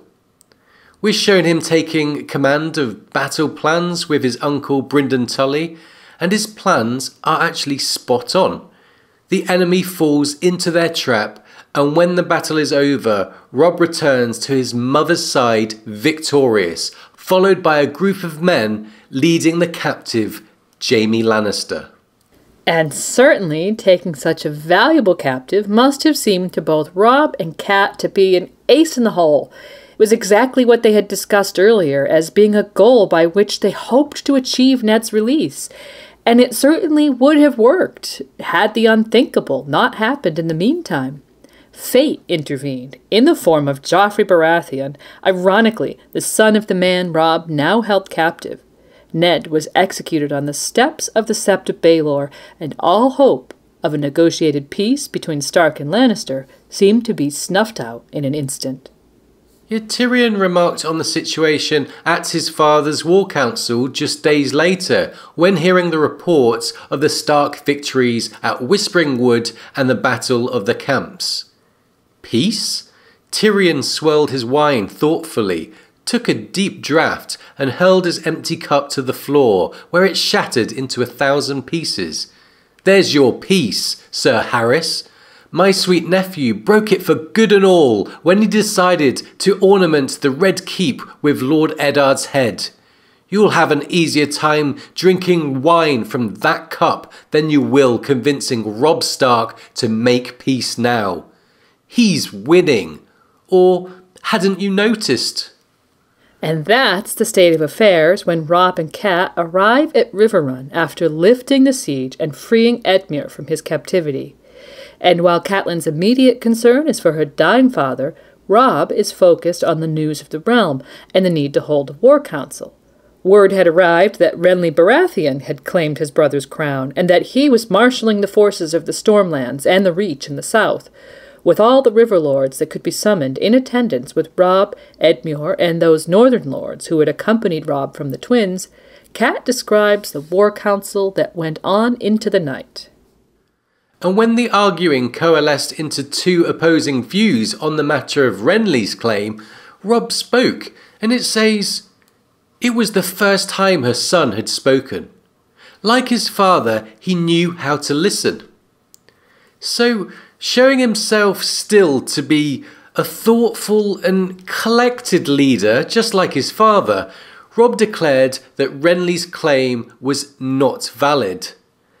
As Ned had told Renly himself, there were others that came before him by the law of the land, and that it went against that law for him to proclaim himself.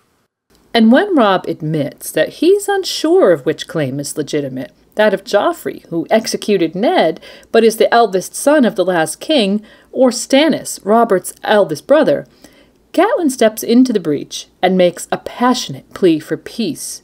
The Lannisters still hold her daughters, and she speaks of the futility of vengeance and the hope of preserving innocent lives and avoiding endless warfare.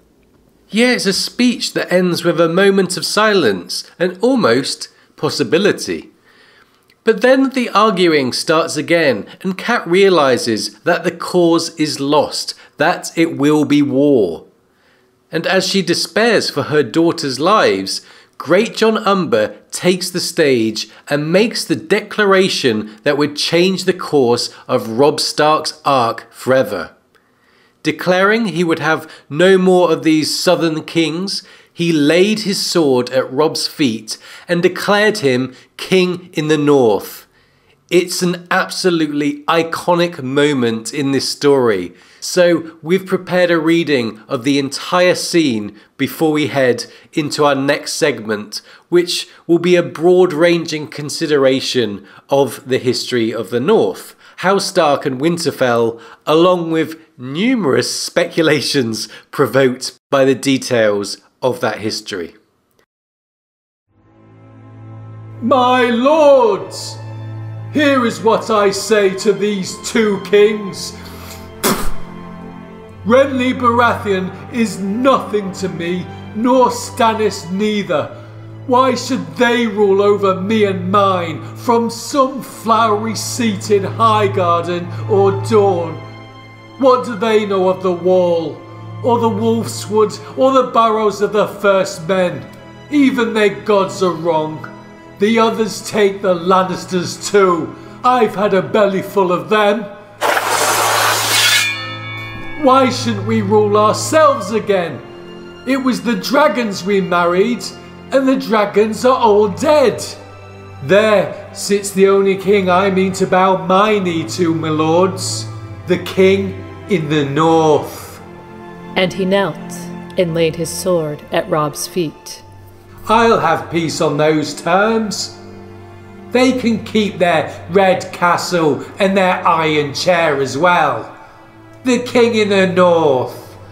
Karstark eased his longsword from its scabbard, kneeling beside the Greatjon. Mage Mormont stood. "The King of Winter!" she declared, and laid her spiked mace beside the swords. And the river lords were rising too, Blackwood and Bracken and Mallister, houses who had never been ruled from Winterfell, yet Catelyn watched them rise and draw their blades, bending their knees and shouting the old words that had not been heard in the realm for more than 300 years, since Aegon the Dragon had come to make the Seven Kingdoms one, yet now were heard again, ringing from the timbers of her father's hall. The King in the North! The King in the North! The King in the North!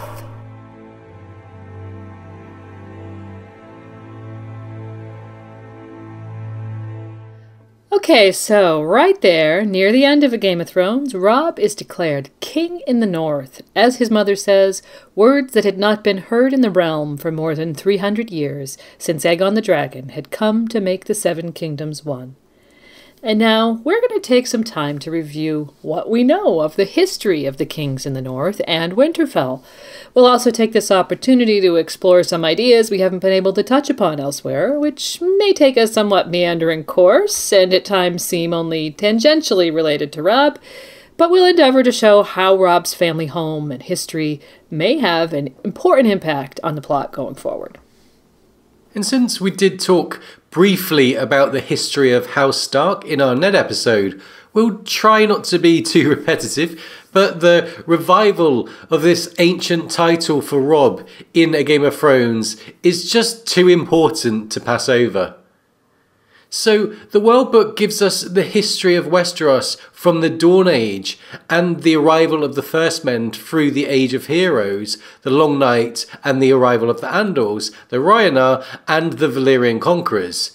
It also gives a brief history of each of the Seven Kingdoms, and it's there we learn much and more of the history of the North, House Stark and the Kings in the North. Well, for starters, we learn the North is considered the oldest of the Seven Kingdoms, as it survived the longest unconquered. The people of the North are descended from the first men of Westeros, with very little mingling with later arrivals like the Andals, who mostly overwhelmed the areas to the south. As we've mentioned elsewhere, this is in large part a matter of geography. Moat Cailin provides a remarkably effective land defense in the south, while the stony shores and general sparsity of landfall have kept sea invaders at bay, with a few notable exceptions.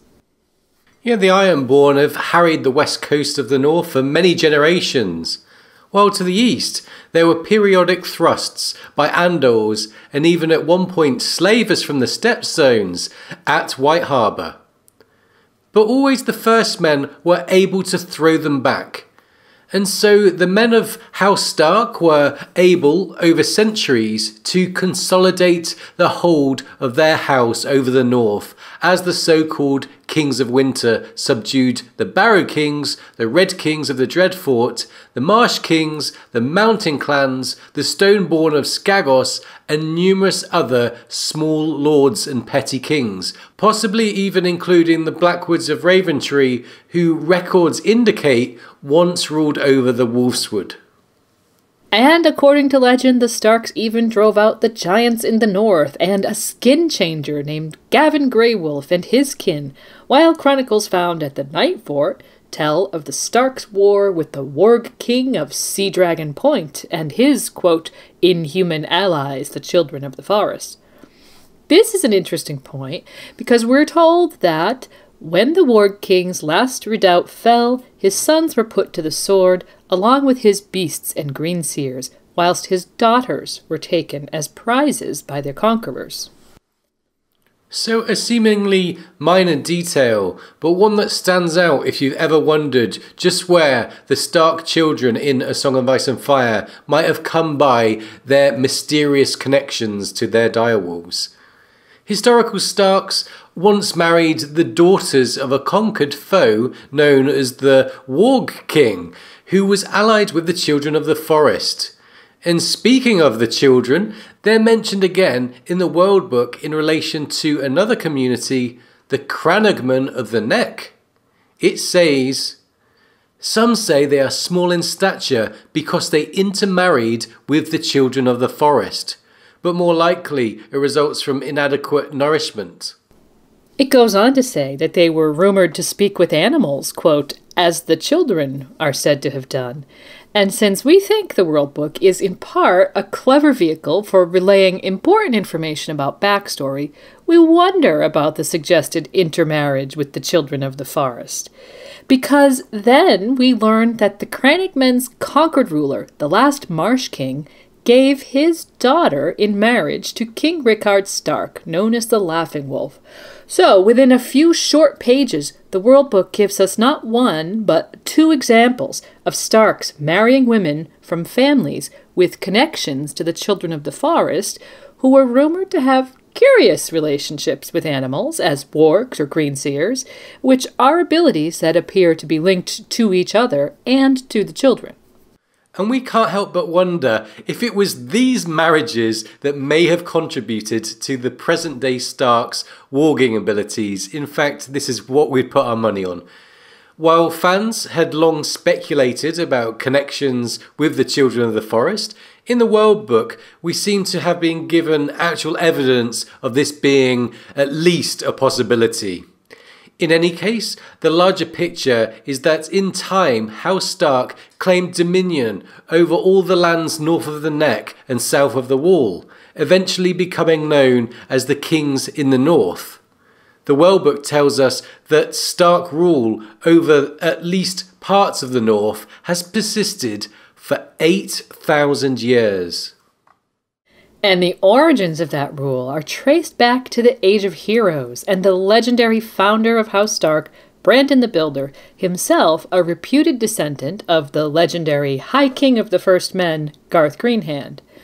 Brandon the Builder may have played a role in the ending of the Long Night, and is reputed to have built the Stark stronghold at Winterfell after that time, as well as the Wall. That's right, the wall was raised in the aftermath of the Long Night by the First Men, with the aid of the children of the forest and the giants, if legends are true, to keep the others from the realms of men. While the World Book expresses some level of doubt about both the magical or legendary components in the building of the 700-foot tall wall of ice, as well as in the reasons for its construction, we can look to other sources in the main story for support. Yeah, and none of these provide better material than Old Nan, whose childhood tales intersect not only with some of the stories related and then discounted by the author of the World Book, but also with other sources like the Annals of the Night's Watch and Wildland Culture. We have an episode all about the Long Night, so we won't be going into the details here, but suffice it to say that the tales all seem to indicate some involvement by House Stark, personified by the character of Brandon the Builder. Yeah, and as we said, Brandon was said to have built the wall and to have given the Night's Watch a gift of land known as Brandon's Gift. And while the maesters of the Citadel wonder if the gift was made by a different Brandon, and even George has said, no one can even say for certain if Brandon the Builder ever lived. He is as remote from the time of the novels as Noah and Gilgamesh are from our own time. So we think the key fact here is that House Stark has roots as ancient as any house in Westeros, and that the Kings of Winter apparently endured for thousands of years since their possible involvement in the ending of the Long Night. So it was the descendants of Brandon the Builder who consolidated Stark control over the North, including engaging in a millennia-long struggle with House Bolton, known at the time as the Red Kings of the Dreadfort. The World Book indicates that, quote, the enmity between the Starks and the Boltons went back to the Long Night itself, and that the Starks weren't always victorious in their wars with the Dreadfort. No, we're told that King Royce II and his descendant Royce IV both captured and burned Winterfell. At the same time, quote, other Red Kings were reputed to wear cloaks made from the skins of Stark princes they had captured and flayed. And Robb actually may have alluded to this practice indirectly when he confessed to Bran in a Game of Thrones that Lord Roose made him nervous. He never says a word, he only looks at me, and all I can think of is that room they have in the Dreadfort where the Boltons hang the skins of their enemies. Well, yes, it is made clear that Roose made Robb uncomfortable, and no wonder, with his pale, expressionless eyes and cold, impassive manner, he sounds like some kind of sociopath. And that's before even knowing what he's capable of. But the Starks had their victories over the Boltons as well. In A Dance with Dragons, Jon tells Stannis, House Bolton rose up against the king in the north, and Harlan Stark laid siege to the Dreadfort. It took him 2 years to starve them out. And while it's unclear exactly when and which Stark king had the final victory, the World Book tells us, in the end, even the Dreadfort fell before the might of Winterfell, and the last Red King, known to history as Rogar the Huntsman, swore fealty to the King of Winter and sent his sons to Winterfell as hostages, even as the first Andals were crossing the narrow sea in their longships. So, the Boltons have been subject to the Starks since prior to the Andal invasions, and we've always found it interesting that of all the victories of this sort that are noted for the Starks, this is the only one not explicitly mentioned to have included a dynastic marriage. So of all the major houses in the north, we think it's notable that there's no record of a Bolton-Stark marriage in any of the histories or genealogies we have. Yeah, that's a very strange detail, isn't it? And we know that Ned never trusted Roose, although not for any specific reason that we're told, but we think it's likely that the Boltons have always been uneasy subjects. On the other hand, it's highly encouraging that in spite of not one but 2 sacks by House Bolton in its history, Winterfell and House Stark seem to have endured, growing stronger following each defeat, if their eventual dominion over the entire north is anything to go by. Okay, and speaking of Winterfell, we mentioned that it was built by Brandon the Builder, but it's very hard to nail down when that actually happened.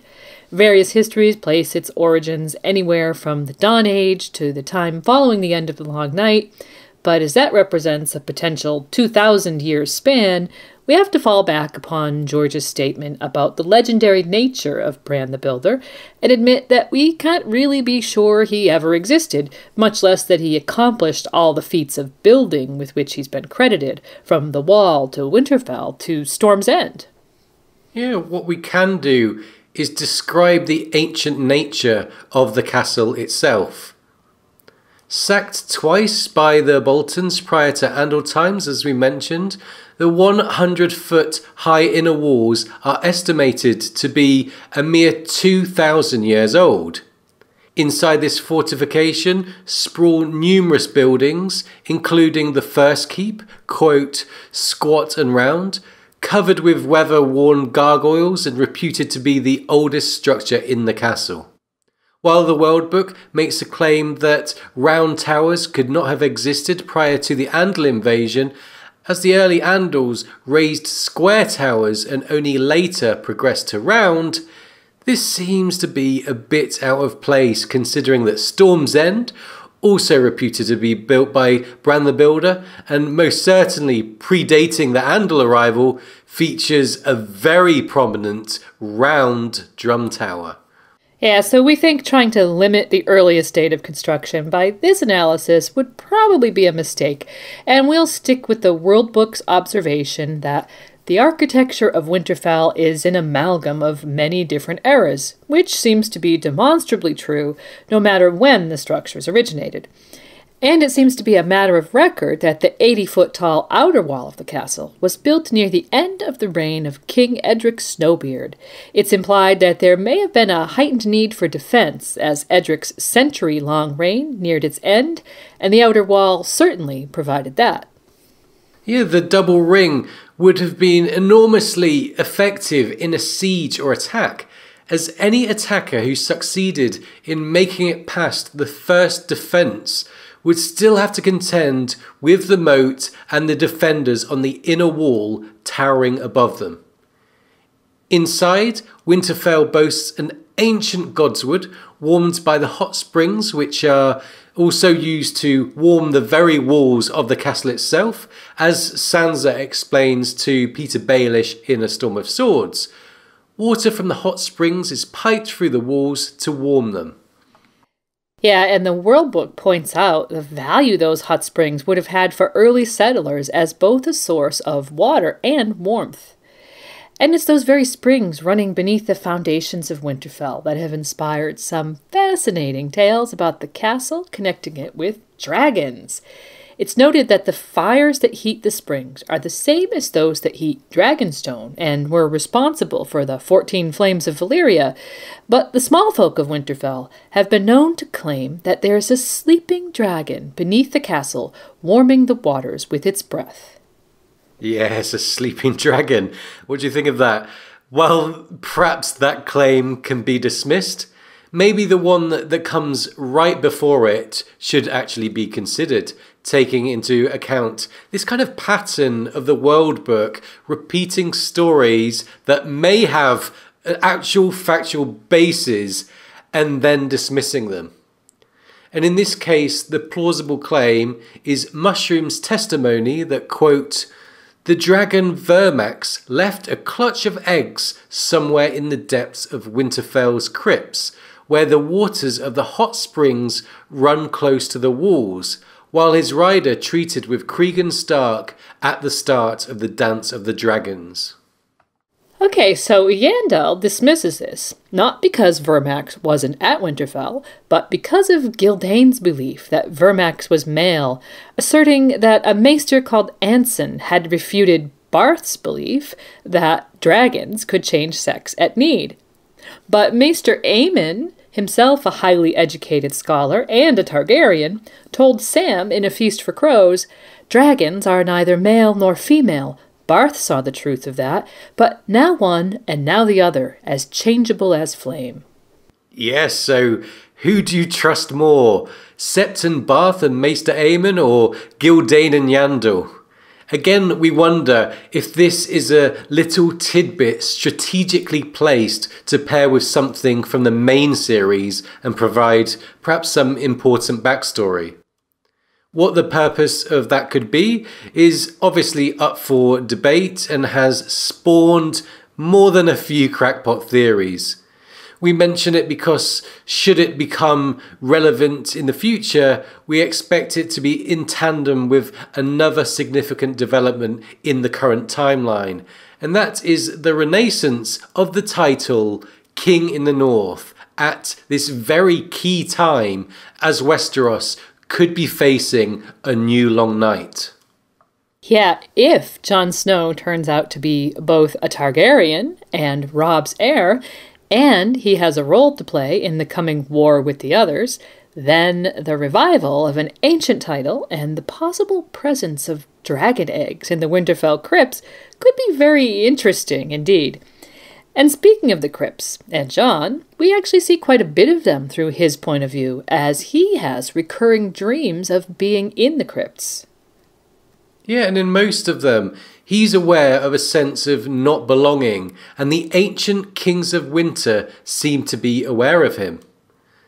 The idea that Jon is uncomfortable in the crypts because he's secretly a Targaryen certainly isn't a new one in the fandom, but if we tilt the perspective just a bit, we might wonder if there's something in the crypts that's drawing him there because he's a Targaryen.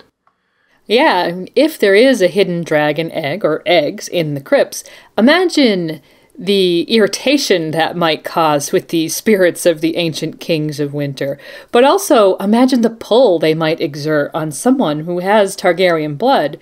We saw with Dany what a strange influence the eggs seem to have upon her, and we don't think it ventures too far into crackpot territory to suggest that something similar might happen with Jon, with hidden eggs finding their way into his dreams, almost like proto-dragon dreams. Well, that's a whole bunch of ifs, but we do like to consider these kind of possibilities, and we think and hope that you listeners do enjoy to listen to crackpots now and again. Anyway, while we're on the subject of speculation and things that might be hidden in the crypts, other fans have wondered if there could be some kind of object or objects hidden in Lyanna's tomb. They point to the fact that Ned apparently broke with tradition by giving Lyanna her own tomb, and so some fans wonder if he did so in order to conceal some important artifact. Yeah, and this could be some other plausible explanation for what it is that's drawing Jon Snow down to the tombs.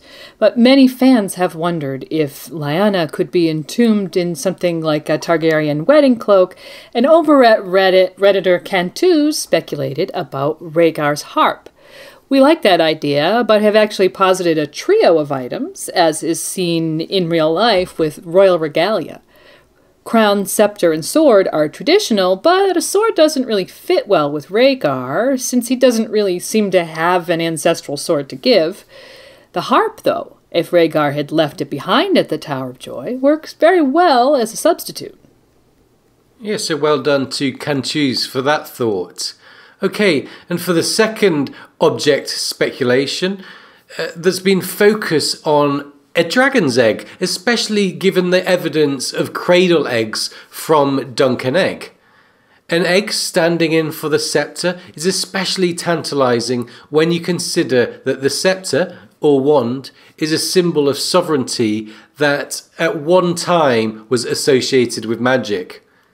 And which particular magic are the Targaryens connected with? Yes, it's always dragons. And unlike the other objects, which might prove some kind of love between Rhaegar and Lyanna, an egg, if it were in the nature of a cradle egg, would be specifically for Jon. Having it there could point to a Targ baby being involved with those two. Well, for clarity's sake, let's point out that this idea actually predates the suggestion that Vermax left a cache of eggs behind at Winterfell, but we think that in either case, it's a fascinating possibility that just might be hinted at in those dreams Jon has. Now, for the final piece in the regalia theory, the crown. The key to the crown idea is that it would be Torrhen Stark's iron and bronze crown, which was surrendered to Aegon the Conqueror, and as Catelyn rather pointedly thinks in A Clash of Kings, what Aegon had done with it, no man could say. Yeah, I remember this crown idea coming from the Westeros forums a few years back when we used to be active posters there. We know that Rhaegar was a kind of researcher of sorts, and we can speculate that he spent a lot of time going through old manuscripts and troves in his youth.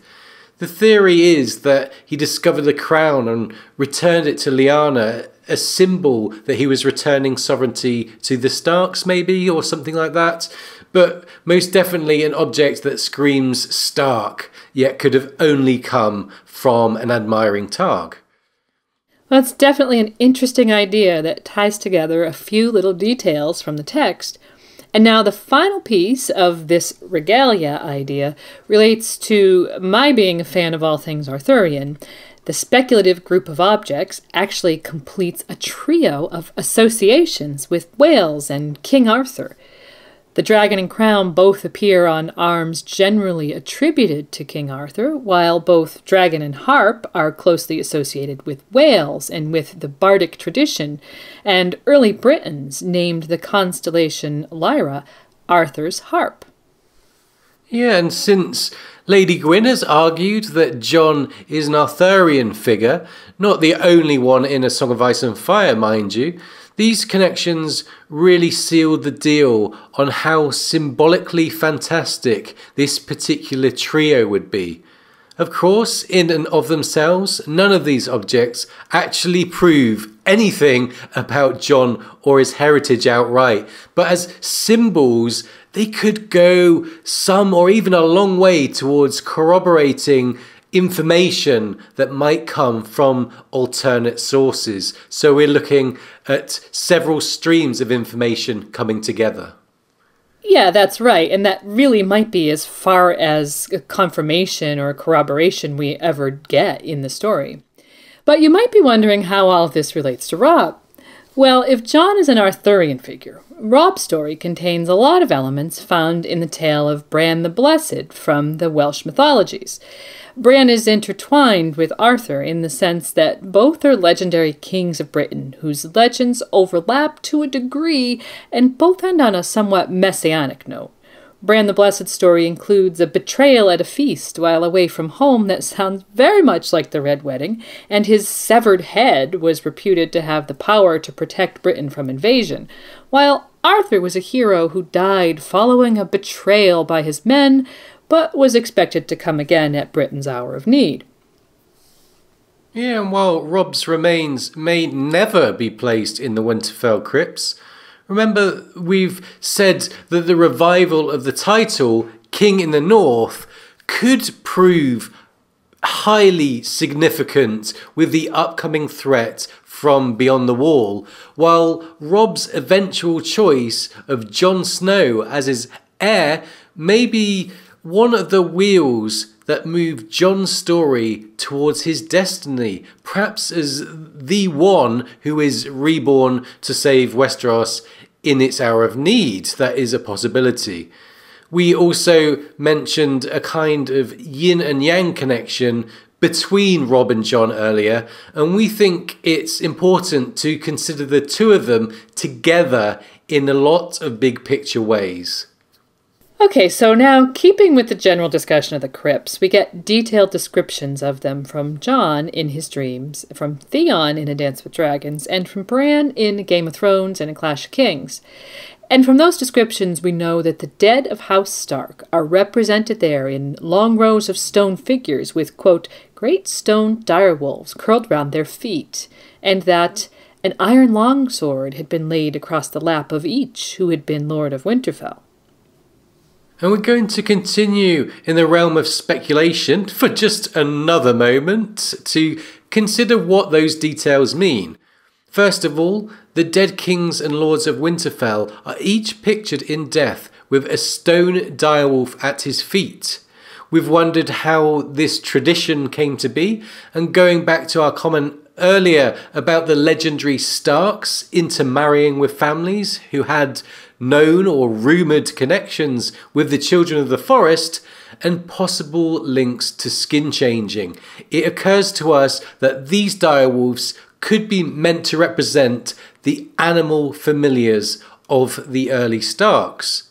That is to say, at some point in Stark history, it may have been a tradition for the Lord to bond with a direwolf, just as we're seeing now with the 6 Stark children in A Song of Ice and Fire, and quite similar to what we see with Targaryens and their dragons. Yeah, so the crypt statues could be a hint that what we see in the present is yet another revival of something from the past, which is becoming quite a theme in this segment. And their iron swords are another very interesting feature. Old Nan told the Stark children about the others, their cold things, dead things that hated iron and fire and the touch of the sun and every creature with hot blood in its veins. While Ned's point of view tells us that the iron swords are meant to, quote, keep the vengeful spirits in their crypts. But we wonder if Old Nan may have been closer to the truth, and if the iron swords did indeed symbolise keeping the dead at bay, but perhaps more in the sense of the duty of the ancient kings of winter to protect people from the walking dead. Of course, the swords may have played double time to do exactly what Ned thinks, that is, keeping the dead Starks from joining the ranks of those dead who walk. Yeah, so the swords kind of having a twofold purpose there. At any rate, iron seems to be highly symbolic to those kings of winter, as Kat thinks bronze and iron were the metals of winter, dark and strong to fight against the cold. And of course, she's thinking there of Robb's crown and the historic crown of the kings in the north surrendered to Aegon the Conqueror all those years ago. She describes it, and Robb's replica, as an open circlet of hammered bronze incised with the runes of the first men, surmounted by 9 black iron spikes, wrought in the shape of longswords. And while we have definite ideas about what iron swords might signify, as we just discussed, we and others have wondered for a long time what the number 9 might mean on the crown. Ideas range from symbolising conquests of old, as the Starks consolidated their hold upon the north, to 9 being a number that was somehow significant to the first men. If it's the former, then we'd also add there's a neat almost correlation there to the Iron Throne of the Targaryens. Yeah, is it possible the Starks had their own symbolic collection of iron swords? Well, obviously a crown and a throne are different objects, and the swords worn on the crown would be merely symbols, while the ones in the Iron Throne are the real thing. But both are potent symbols of kingship and conquest, and this interpretation might add a new layer to some Stark Targaryen analogues that we've been picking up on.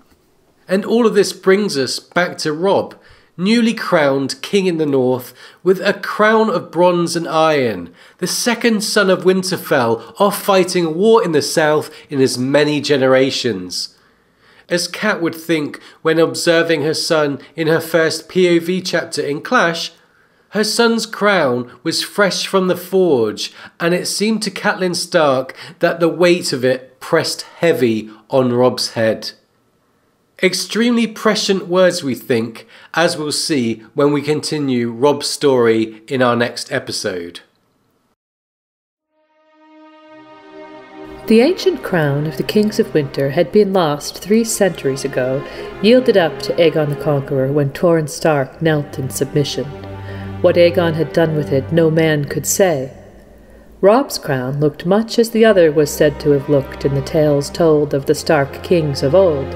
An open circlet of hammered bronze incised with the runes of the first men, surmounted by 9 black iron spikes wrought in the shape of longswords. Of gold and silver and gemstones it had none.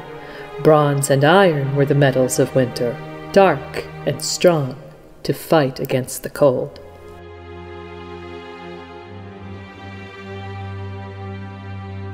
So, in this episode, we've considered Robb's background and his relationship with his family members. We've also looked at his growth arc, moving from boy to man in such a very short time, and his journey south up until his crowning at Riverrun soon after his father's death. We took a meandering walk through some northern history and lore, and we really hope that you enjoyed some of what we had to say there. And we've had so much to say about Robb that we've filled an entire episode and really only gone through about half of his arc. So we'll be leaving his time in the Riverlands as King in the North and the events of his reign up until his end in Storm until part 2, our next episode. That's right, and we'll be back with that episode soon. Thanks so much for joining us today. We hope you've enjoyed this look at Robb Stark and our little foray into the history and lore of the North. When we return, we'll take the story right up through the Red Wedding and then take another diversion to consider Robb's legacy in the books and the multitude of theories that have arisen in the fandom about him. And as usual, now it's time for us to give credit where credit is due. Thanks, as always, to George R.R. Martin for making even the non-point of view characters so deep and textured, and to Kevin MacLeod for allowing us to use his music in our production. And as usual, we'll end today with thanks to our patrons from the Valyrian Steel and Castle Steel levels.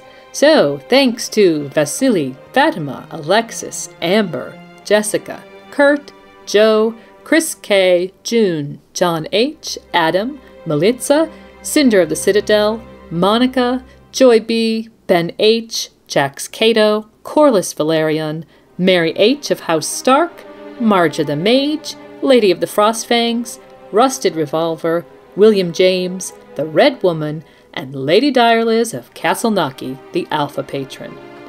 And thanks as well to Jim McGeehan of Wars and Politics of Ice and Fire, Princess Zandako of the Summer Isles, Chris V., David Dampshorts of the Farallon Islands, Direwolf, Enzonio, Greg, James B., Curveball, Mossman, Jeff Gnarly the Long Snapper, Septus Smashley, Brendan Beefish of Wars and Politics of Ice and Fire, J.M., John of House Dane, Liz, Marilyn, Rebecca, Steve, AJ, Arion, The Working Dead, Zainab, Ash E., Rebecca Q., Jean A., Megan E., George, Yvonne, Mama J., mother to cripples, bastards, and broken ones, Fabian Flowers, the bastard of Green Shield, Zakari Sand, Black-Eyed Lily, Mano, Rachel, Liana the Little Bear, Felix, Brian, and Lord Commander Daenerys Flint. As always, let us know if I pronounced any of your names wrong, or if you have a nickname you'd prefer to use. Visit RadioWesteros.com for quick access to all of our podcasts. You can also find a link to our Patreon campaign, donate, and comment on our content there. Or find us on YouTube, and of course you can connect with us via Twitter, Facebook, Google+, or Tumblr. Thanks again for joining us. We'll see you soon with part 2 of our analysis of Robb Stark. Bye for now.